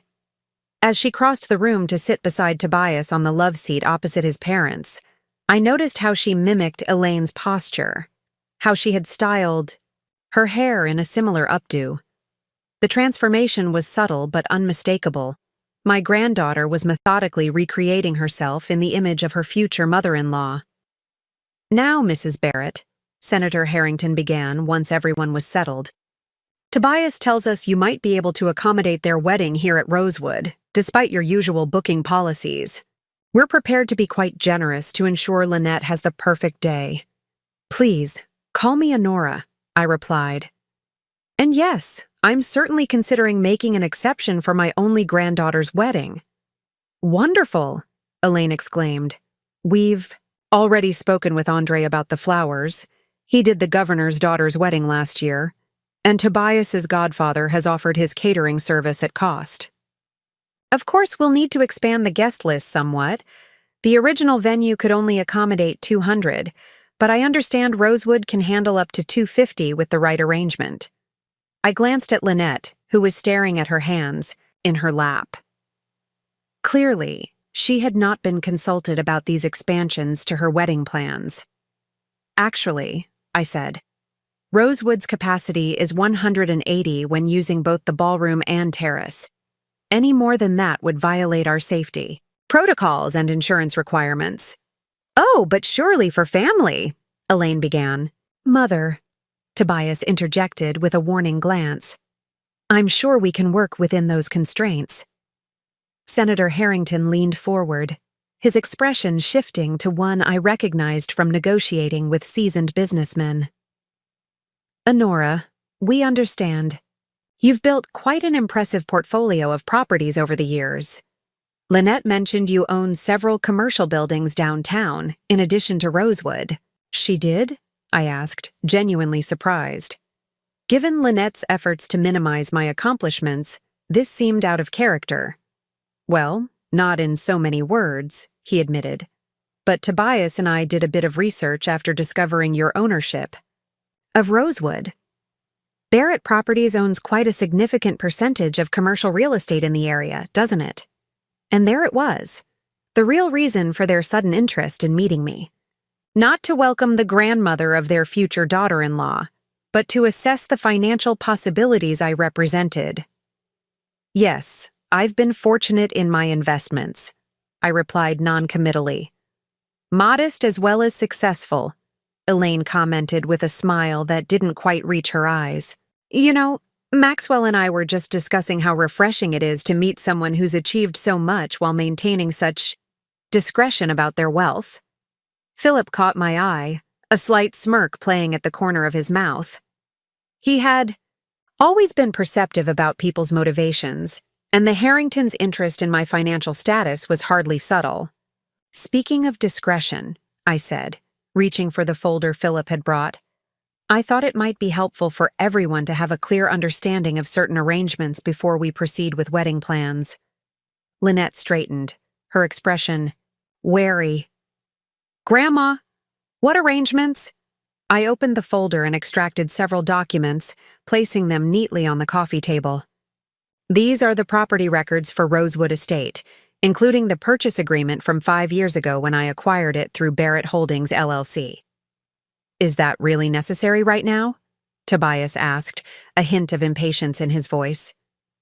I believe it is, I replied calmly. You see, when I purchased Rosewood, I had a specific vision for its future, not just as a wedding venue or event space, but as part of a legacy for my family. Senator Harrington's expression sharpened with interest. A legacy? Do elaborate. I'd be happy to, I said, meeting Lynette's increasingly anxious gaze. But first, I think it's important that we all acknowledge why we're really here today. To discuss the wedding venue, of course, Elaine said quickly. No, I corrected gently.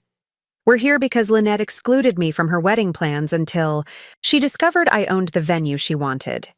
We're here because the Harringtons suddenly found me worth meeting once they realized my financial position. And we're here because it's time for the truth to be acknowledged before any further plans are made. A heavy silence fell over the room. Lynette's face had drained of color, while Tobias shifted uncomfortably beside her. The senator's expression remained carefully neutral, though a muscle twitched in his jaw. Only Elaine seemed genuinely flustered, her perfectly manicured hand fluttering to her pearl necklace. Now, I continued, lifting another document from the folder, I believe we should discuss exactly what Rosewood Estate means for Lynette's future and for all of our next steps. Grandma, Lynette interjected, her voice tight with anxiety. This isn't necessary right now. We're just here to discuss the wedding arrangements. On the contrary, I replied, my voice gentle but firm. It's entirely necessary. Before we discuss any wedding arrangements, we need clarity about where we all stand. I turned to the Harringtons, maintaining a calm demeanor despite the tension filling the room. Senator, Mrs. Harrington, I understand you've done some research on my business holdings. What exactly are you hoping to learn? The senator recovered quickly, his political instincts kicking in. Merely background, Honora. Getting to know family is important to us. Is that why you waited until now to express any interest in meeting me? Despite the fact that your son has been dating my granddaughter for nearly 2 years? Elaine's smile tightened. We've been terribly busy with Maxwell's Senate duties and our charitable commitments. I'm sure you understand. I understand perfectly, I said. Just as I understand why Lynette told people I was a retired receptionist living quietly, rather than acknowledging my actual accomplishments. Why she told Philip I had mobility issues that prevented me from attending her wedding. Why my invitation was conveniently lost until you discovered I owned this estate. Lynette flushed crimson. That's not what happened. It's exactly what happened, Gerard interrupted, his voice surprisingly gentle despite the firmness of his words. Let's not compound the situation with more deception, Lynette.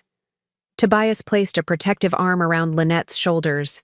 Mrs. Barrett, with all due respect, these are family matters that could be discussed privately. My parents came here today in good faith. They came to assess my wealth and determine whether I might be useful to them, I corrected. Just as you suddenly found me worth including in your wedding plans once you realized I controlled something. You wanted. The senator leaned forward, abandoning pretense. Honora, we seem to have gotten off on the wrong foot. We genuinely want to welcome you into our family circle.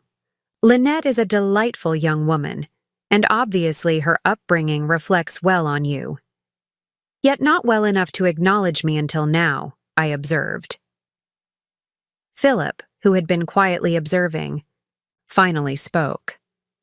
Senator Harrington, my mother isn't interested in being patronized or in having her very legitimate concerns sidestepped. If we're going to move forward productively, let's dispense with the political double talk. Jamie nodded in agreement. We're all here because Lynette deliberately excluded her grandmother from her wedding, then suddenly changed course when she discovered who owned Rosewood Estate. Those are the facts. The question is where we go from here. Elaine Harrington's composure faltered. This is also unnecessary. We're simply trying to arrange a beautiful wedding for the young couple. If there have been misunderstandings— This wasn't a misunderstanding, I said quietly, looking directly at Lynette. It was a deliberate choice to erase me from your narrative because you were ashamed of who I am. Or perhaps more accurately, of who you thought I was. Tears welled in Lynette's eyes. I wasn't ashamed. Tobias's family is so established, so prominent. I wanted to fit in. By pretending your background was different than it is? By hiding the grandmother who helped raise you because I don't fit your image of what a successful person looks like? Tobias straightened, his jaw tightening. Mrs. Barrett, Lynette has been under considerable pressure. My family does have certain social expectations. She was simply trying to navigate a complex situation.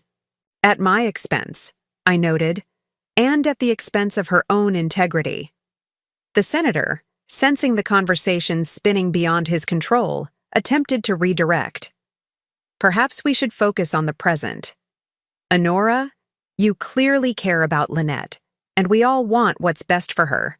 Surely we can find common ground in ensuring she has the wedding she deserves at this beautiful estate you've created. I turned my attention to him, noting the calculating look in his eyes despite his conciliatory words. Yes, let's talk about Rosewood. Senator, I understand your family considered purchasing this property years ago? He nodded, seemingly relieved by the change of subject. We did. It would have made an excellent addition to our hospitality portfolio, but the timing wasn't right. The timing wasn't right, I repeated. Or perhaps the price wasn't right. According to my sources, the Harrington hotel chain has been struggling for some time. Declining occupancy, outdated properties requiring significant renovation, increasing competition from boutique accommodations and short-term rentals. The sudden stillness of both Harringtons confirmed Jamie's intelligence had been accurate. Tobias shifted uncomfortably, while Lynette looked between her fiancé and me with growing confusion. Business has its natural cycles, the senator said, dismissively, though the tightness around his eyes betrayed his discomfort. The Harrington name remains synonymous with luxury accommodations. And with significant debt, I added. Which makes me wonder about your sudden interest in my financial holdings and in ensuring your son marries my granddaughter now that you know about my success. Elaine's face flushed with indignation. Are you implying, I'm stating plainly, I interrupted, that your family's interest in mine seems to have materialized precisely when you discovered I had significant assets? Just as Lynette's desire to include me in her wedding coincided exactly with learning I owned Rosewood. Lynette stood abruptly. This isn't fair. You're twisting everything. I looked at my granddaughter, really looked at her, seeing both the poised young woman she had become, and the little girl who had once followed me around construction sites. Despite my hurt, my love for her remained unwavering, which is why I couldn't let this deception continue. Lynette, I said gently, when you were 12 years old, you helped me renovate the old McAllister building downtown. Do you remember what you said when we finished? She hesitated, then nodded reluctantly. I said I wanted to build beautiful places like you did. And I told you that the most beautiful things we build aren't made of brick and wood, but of honesty and integrity. That without a solid foundation of truth, even the most impressive structure will eventually collapse. Tears spilled down her cheeks now. Grandma, please. You've been constructing a false image, Lynette, pretending to be someone you're not to impress people whose approval you think you need. But that kind of construction is fundamentally unstable. Tobias stood beside her, his arms still protectively around her shoulders. Mrs. Barrett, I think Lynette understands your point. There's no need to belabor it. I turned my attention to him. And you, Tobias. 2 broken engagements in 3 years, both to young women from wealthy families. Both ended when financial expectations weren't met. His face paled. Who told you? Does Lynette know about Charlotte Morrison and Rebecca Thornton? I asked. About how quickly your interest cooled when their family fortunes proved less accessible than anticipated. That's enough, Senator Harrington said sharply, standing to his full height. We came here in good faith, not to have our family dragged through the mud. You came here to evaluate my wealth and determine whether I might solve your financial problems through my granddaughter, I corrected. Just as Lynette came hoping to secure a discount on a venue she couldn't otherwise afford for a wedding designed to impress people she's been systematically deceiving. The room fell silent, the truth of my words hanging in the air like smoke. Lynette's tears flowed freely now, her carefully constructed facade crumbling under the weight of reality. Tobias looked less concerned with her distress than with his own exposure, while his parents exchanged glances that spoke volumes about calculations being rapidly revised. So, I continued into the silence, now that we've established where we truly stand, we can discuss what happens next. The tension in the room was palpable as I reached for the final set of documents in my folder. These papers represented not just legal arrangements, but the culmination of decades of work, careful planning, and values I had tried to instill in my family. 40 years ago, I began, my voice steady, I purchased my first property with money I had saved from my receptionist job. It was a small, dilapidated cottage that everyone, including my husband, thought was a terrible investment. I renovated it myself, sold it for twice what I paid, and used the profits to buy 2 more properties. I looked around the room, making eye contact with each person in turn. That was the beginning of Barrett Properties. Today, our portfolio includes 27 commercial buildings, 42 residential properties, and 4 special venues including Rosewood Estate. The combined value exceeds $40 million. Elaine Harrington couldn't quite suppress her gasp. The senator leaned forward with renewed interest, while Tobias stared at me as if seeing me for the first time. Lynette simply looked stunned, as if trying to reconcile this information with the grandmother she thought she knew. I never flaunted my success, I continued.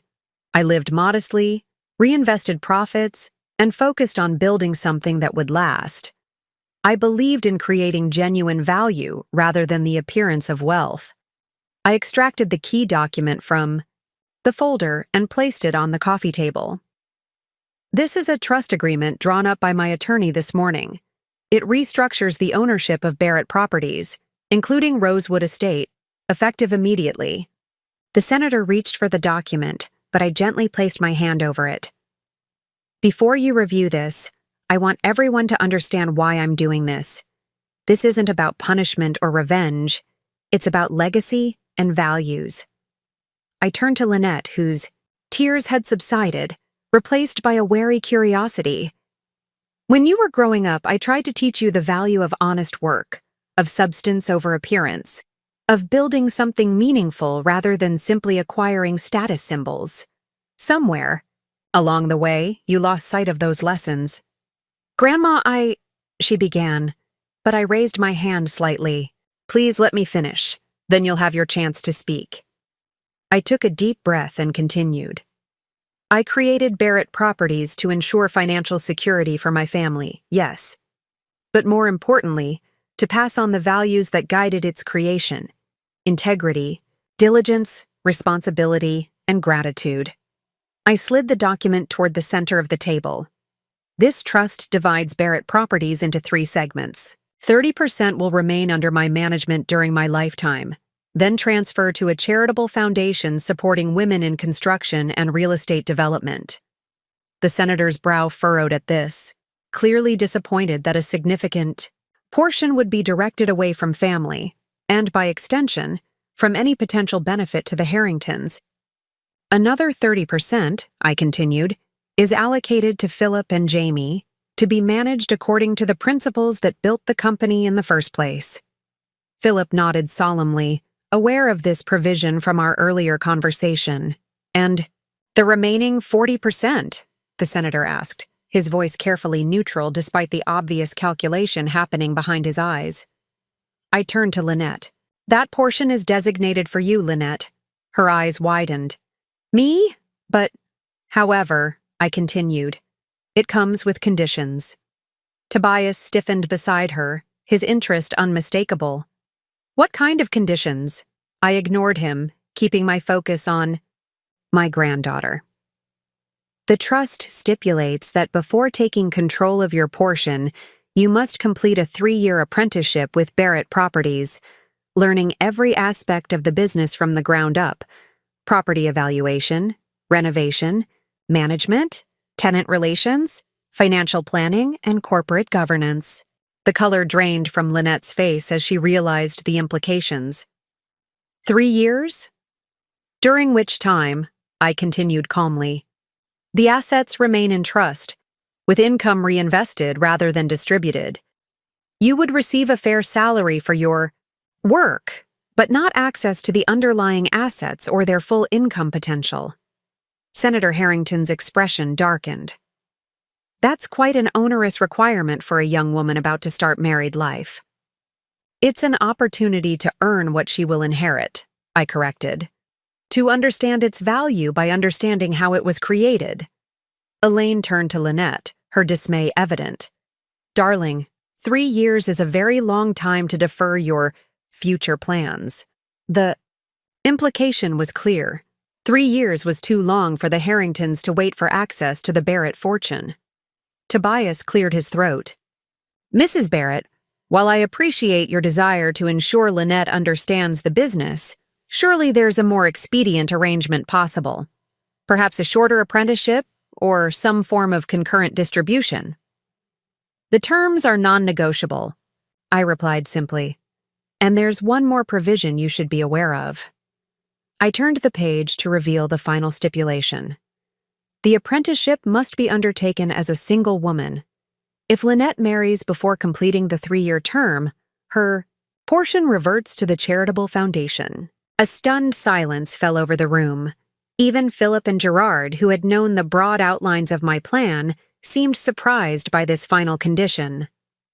That's outrageous, Senator Harrington sputtered, abandoning all pretense of diplomacy. You're essentially forcing her to choose between her fiancé and her inheritance.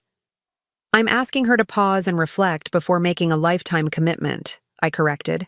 to ensure that commitment is based on love and shared values rather than financial considerations or social climbing.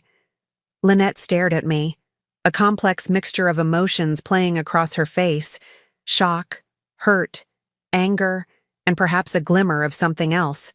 Understanding? Relief? "You don't think I love Tobias," she said softly. "I think you love the life you believe he represents," I replied with equal gentleness.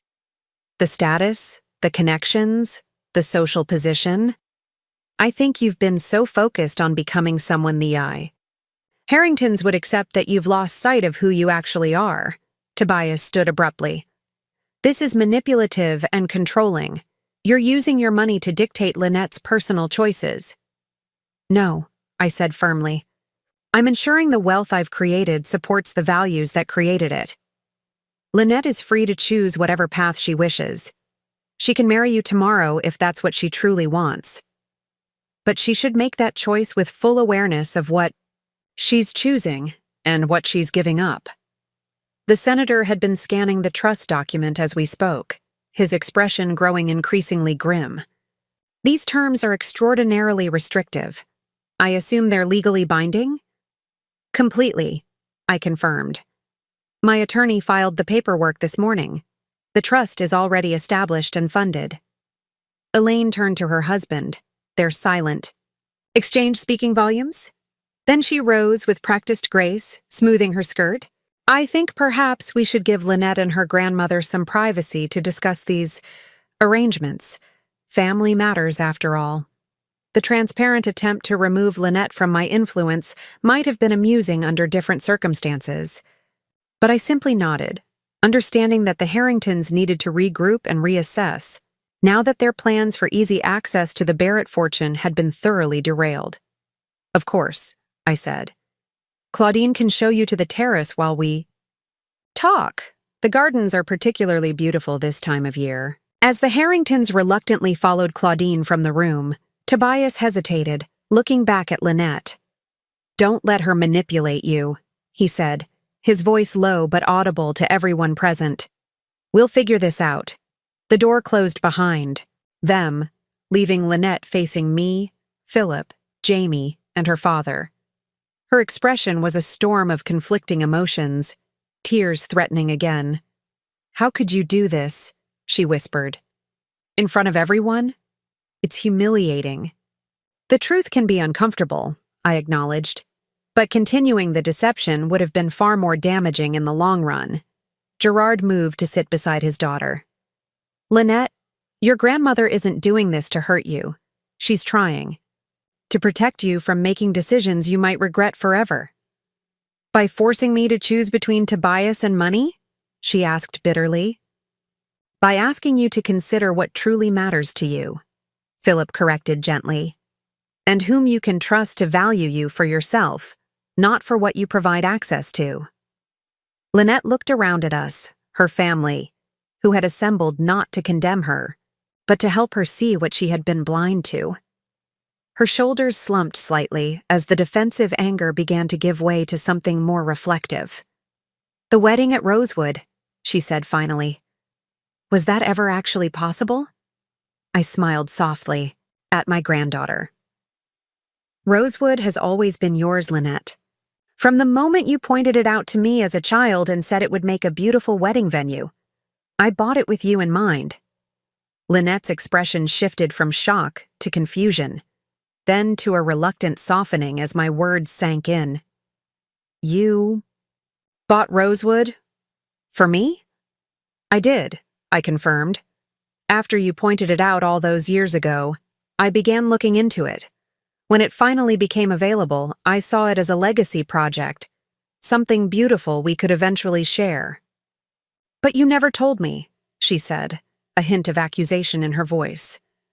"I was waiting for the right time," I admitted. "And then you began to pull away. Your calls became less frequent, your visits shorter and more perfunctory.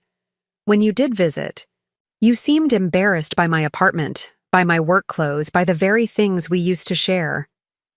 Lynette looked down at her hands, unable to deny the truth of my observation. "The more distance you created," I continued, the more I wondered if you'd even want to know about Rosewood, if you'd even want to be associated with something I had built. Philip leaned forward, his expression compassionate but firm. Lynette, do you remember when we were kids and Mom would take us to her properties on weekends? How excited you used to get about helping her? Lynette nodded reluctantly. Of course I remember. What changed? He asked simply. When did you start seeing her success as something to be ashamed of rather than proud of? Gerard, who had been quietly listening, finally spoke. I think I can answer that. It was my fault, at least partially. We all turned to him, surprised by this admission. After Victoria and I divorced, I was inconsistent in Lynette's life. When I did see her, I tried to compensate by showing her the lifestyle I thought she deserved. Expensive restaurants, high-end shopping, country club events. I wanted her to feel comfortable in the world I came from, the world she might have grown up in if things had been different. He looked directly at his daughter, regret evident in his expression. But I never taught you the value of what your grandmother was building. I never helped you see that her way of life, practical, focused on substance rather than appearances, was actually the more admirable path. Lynette's eyes filled with tears again. I just wanted to fit in. When I met Tobias and his family, they were so polished.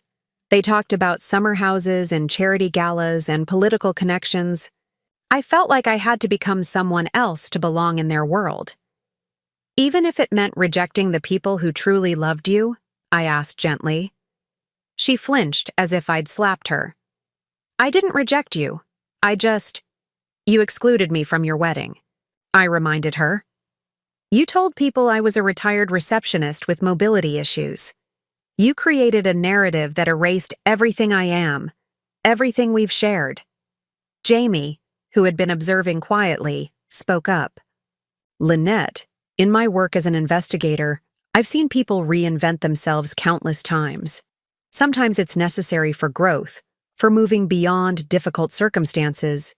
But when reinvention requires denying fundamental truths and betraying people who love you, it's not growth, it's self-destruction. A heavy silence fell over the room as Lynette absorbed these words. Through the French doors, we could see the Harringtons on the terrace, engaged in what appeared to be an intense discussion. Senator Harrington was gesturing emphatically while Elaine repeatedly shook her head. Tobias stood slightly apart, his expression unreadable from this distance. Finally, Lynette spoke, her voice barely above a whisper. What am I supposed to do now? Call off the wedding? Tell Tobias I need 3 years to learn the real estate business before we can get married? You're supposed to be honest, I said simply. With Tobias, with his family, with yourself. If your relationship is based on genuine love and shared values, a delay won't destroy it. If it's based primarily on social advancement and financial calculations, I let the implication hang unspoken. And what about the wedding? She asked. Everyone's already been invited. Deposits have been paid. It would be so humiliating to cancel. Gerard placed a hand on her shoulder.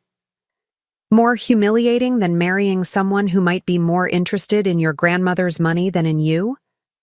Lynette's head snapped up, her eyes wide. Tobias isn't like that. He loves me. Then, he'll wait, Philip said gently. He'll support your decision to learn about your inheritance before you share it. He'll want you to understand its value and responsibility. And if he doesn't? Lynette's voice trembled slightly. Then you'll have learned something invaluable. Before making a lifetime commitment, I answered. The door opened, and Tobias re-entered alone, his expression carefully composed.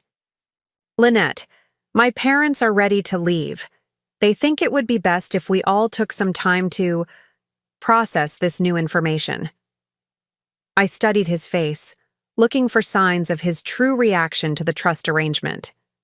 His politician's sun mask was firmly in place, but the tightness around his eyes and the slight clench of his jaw suggested barely contained anger or frustration. "Tobias," Lynette began uncertainly. "We need to talk about—" "Not here," he interrupted, glancing pointedly at the rest of us. "We should discuss this privately." I recognized the tactic immediately. Isolate Lynette from her family's influence. Work on her alone where she might be more susceptible to emotional manipulation. "Actually," I said, rising from my chair, "I think Lynette could use some time with her family right now. Perhaps you and your parents could return to your hotel, and Lynette can call you later when she's had a chance to consider her options." Tobias's mask slipped momentarily, revealing a flash of anger before he recovered. "Of course, Mrs. Barrett. Whatever you think is best for your granddaughter." The sarcasm in his tone was subtle but unmistakable. He turned to Lynette, his expression softening in a way that seemed calculated rather than genuine. "Call me when you're ready to talk, darling. Remember, we're a team. We'll figure this out together." After he left, Lynette remained silent, staring out the window as the Harringtons' luxury sedan disappeared down the driveway. The tension in the room was palpable, each of us waiting for her reaction, unsure whether she would respond with anger, tears, or something else entirely. Finally, she turned to face us, her expression unexpectedly calm. "They never asked a single question about me." "What do you mean?" Gerard asked, puzzled by this non sequitur. "The Harringtons," Lynette clarified. "When they arrived and saw Rosewood, when they heard about your business success, when you explained the trust, not once did they ask how I felt about any of it. Not once did they express concern for my well-being rather than for the wedding plans or the financial arrangements." A dawning realization seemed to cross her face. "Even Tobias. He said we'd figure this out together. But he didn't ask what I wanted. He just assumed I'd follow his lead." I watched my granddaughter carefully, recognizing this moment for what it was. The first crack in the facade she had so carefully constructed. The first glimmer of recognition that perhaps the world she had been striving to enter was not what she had imagined. "What do you want, Lynette?" I asked softly. "Not what will please Tobias or impress his family. Not what you think you should want. What do you, in your heart, truly want?" She looked at me, really looked at me, perhaps for the first time in years. "I don't know anymore," she admitted, her voice breaking slightly. "I've been trying so hard to be what they want that I've lost track of who I am." Gerard moved to her side, placing an arm around her shoulders. "Then maybe that's where you start. Rediscovering who Lynette Barrett really is, beneath all the careful impressions and calculated appearances." "And how am I supposed to do that?" she asked, a hint of her old vulnerability showing through. Philip smiled gently at his niece. "Well, there happens to be a 3-year apprenticeship available that might help with exactly that problem." For the first time that day, Lynette's laugh, small but genuine, filled the room, breaking the tension like a ray of sunlight through storm clouds. "You all planned this, didn't you?" she asked, looking around at us. "This whole confrontation, the trust, everything." "We coordinated," I acknowledged, "because we love you. Because sometimes the people who truly care about you are willing to risk your anger to protect you from harm, even harm you can't yet recognize." Lynette's expression grew serious again. "I need to talk to Tobias. I owe him that much." "Yes, you do," I agreed. "But perhaps first, you need to decide what you're going to say." I didn't see Lynette for 2 days after the meeting at Rosewood. She had gone back to her apartment in town, asking for space to think. I honored her request, though it was difficult, not to reach out, not to try to guide her through what I knew would be a painful reckoning. On the 3rd morning, my phone rang just after dawn. "Grandma?" Lynette's voice sounded different, clearer, steadier than I had heard it in years. "Can you meet me at Rosewood this afternoon? There's something I need to do, and I'd like you to be there." When I arrived at the estate a few hours Later, I found Lynette sitting on a stone bench in the formal garden. She wore simple jeans and a sweater, her hair pulled back in a casual ponytail, a striking contrast to the carefully coordinated, polished appearance she had adopted since meeting the Harringtons. "You look like yourself," I said as I joined her on the bench. She smiled faintly. "I feel more like myself than I have in a long time."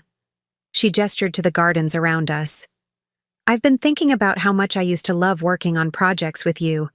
Remember when I was 14 and you let me design the landscaping for that small office building downtown?" "The Barrett Medical Plaza," I nodded. "Your design won an award from the City Beautification Committee." "I'd forgotten about that," she admitted. "I've forgotten a lot of things I should have remembered." We sat in companionable silence for a moment, watching a pair of cardinals flit among the boxwood hedges. "Tobias is coming here at 3, she said finally. "I asked him to meet me here because I need to end things properly, in a place that represents who I really am, not who I was pretending to be." I reached for her hand, squeezing it gently. "Are you sure that's what you want?" "I'm sure," she replied, her voice steady. "I've spent the last 2 days really thinking about our relationship, about when it changed from something genuine to something performative. I realized it happened so gradually I didn't even notice. Each small compromise, each little adjustment to please him or his family, until I woke up one day as someone I didn't recognize." She turned to face me fully. "But the worst part wasn't changing for him. It was what I did to you, excluding you from my wedding, being ashamed of you instead of proud. I don't know if you can ever forgive me for that." "Oh, Lynette," I said softly. "I forgave you the moment you started to see the truth. That's what love does." Tears welled in her eyes, but she brushed them away. "I don't deserve your forgiveness, or the trust, or Rosewood, or any of it. It's not about deserving," I told her. "It's about belonging. You're my granddaughter. All of this was always meant for you, not as a reward, but as a legacy. A foundation for you to build your own life upon." Before she could respond, we heard the crunch of tires on the gravel driveway. Tobias had arrived, precisely on time as always. "Would you like me to leave you alone for this?" I asked. She shook her head. "No, I'd like you to stay, if that's all right. I need to do this with witnesses, to make sure I don't waver, but also to show Tobias that I'm not hiding anymore, that I'm proud of who I am and where I come from." We watched as Tobias approached across the lawn, dressed impeccably as always, in a tailored suit despite the casual meeting. His expression was confident, even triumphant, as if he had already decided how this conversation would end. "Lynette, darling," he called as he drew near. "I've been so worried. You haven't answered my calls." "I needed time to think," she replied, remaining seated beside me. "About us, about the wedding, about what I really want." He glanced at me briefly, a flicker of annoyance crossing his face before his politician's sun mask slipped back into place. "Sweetheart, we don't need to discuss this in front of your grandmother. This is between us." "No," Lynette said firmly. "That's exactly the problem, Tobias. Nothing has really been between just us. It's always been about appearances, about what your parents expect, about the image we present. I've spent 2 years molding myself to fit your world, and in the process, I lost myself." His smile faltered slightly. "You're upset about the trust situation, I understand. But my father's attorneys think we can challenge it. The marriage restriction is probably unenforceable." Lynette shook her head slowly. "You still don't get it, do you? This isn't about the money or the trust conditions. It's about the fact that when my grandmother revealed her worth, your entire family's attitude toward her changed instantly. It's about the fact that you've never once asked what I want or how I feel. You just assumed I'd follow whatever plan you and your parents devised." Tobias's expression hardened. Is that what she's been telling you? Turning you against me? My grandmother, Lynette said with quiet dignity, has done nothing but show me the truth I was too blind to see. And the truth is, I don't want to marry you, Tobias. I don't want to live a life of carefully managed appearances and strategic social connections. I want something real. The mask slipped completely then, revealing a cold anger that confirmed everything we had suspected. Something real? Like what? Renovating old buildings and living above a hardware store? You think that's going to make you happy after experiencing what my family can offer? Yes, Lynette said simply. Because it already did once. Before I forgot what real happiness feels like. She slipped the diamond ring from her finger and held it out to him. I'm sorry, Tobias. The wedding is off. The weeks following Lynette's broken engagement brought a flurry of changes. There were difficult phone calls to make, deposits to cancel, explanations to provide to confused friends and disappointed relatives. Victoria was initially furious, convinced that I had manipulated Lynette into throwing away the social opportunity of a lifetime. But as the dust settled, something remarkable began to happen. Lynette started to rediscover herself. It began with small things. She moved out of her sleek downtown apartment with its carefully curated designer furniture and into the caretaker's cottage on the Rosewood grounds. The cottage was simple but charming, with wide plank floors and large windows that flooded the rooms with natural light. It needs work, she admitted when she showed it to me. The kitchen is outdated, and the bathroom plumbing is questionable, at best. But I can fix it myself, the way you taught me. Her enthusiasm as she described her renovation plans reminded me so much of the teenage Lynette, the one who had spent weekends happily helping me strip woodwork and patch plaster. That familiar spark in her eyes was worth more than all the real estate I owned. One crisp autumn morning, about a month after the broken engagement, I arrived at Rosewood to find Lynette on a ladder, painting the cottage's front porch ceiling. "Haint blue," she explained when she saw me looking up. "It's traditional in Southern architecture, supposed to ward off evil spirits. I figured I could use all the protection I can get." I laughed, relieved to see her sense of humor returning. "How are you doing, really?" I asked as she climbed down from the ladder. She considered the question, wiping a smudge of paint from her cheek. "Better than I expected. There are still hard days, moments when I miss the certainty of knowing exactly what came next in my life. But mostly, I feel lighter. Like I've put down a heavy load I didn't even realize I was carrying." We walked to the main house where Claudine had prepared tea. As we settled in the morning room, Lynette pulled out a sketchbook filled with drawings. "I've been thinking about the apprenticeship," she said, sliding the book across to me. "About what I might actually contribute to Barrett Properties." I flipped through the pages, impressed by what I saw. Lynette had sketched plans for renovating several of my older commercial properties, transforming them into mixed-use spaces with apartments above street-level retail, exactly the kind of development our changing downtown needed. "These are excellent," I told her sincerely. "You've always had a good eye for potential."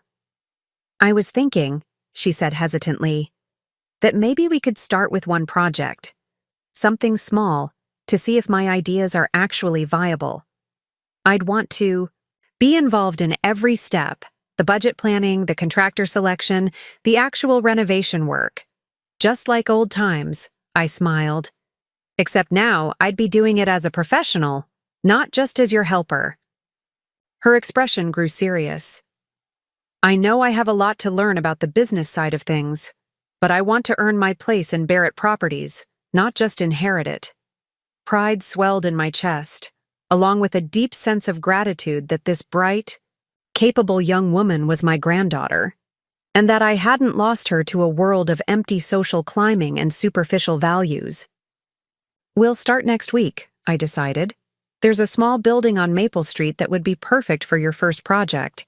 It needs a complete overhaul, but the bones are good." Her face lit up with genuine excitement. Really? You're not just humoring me?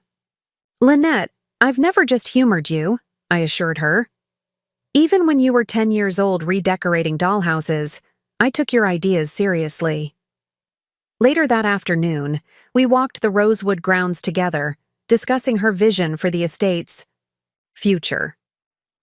No longer just a wedding venue, she imagined it as a community space, hosting art exhibitions, educational workshops on historic preservation, and yes, still the occasional wedding.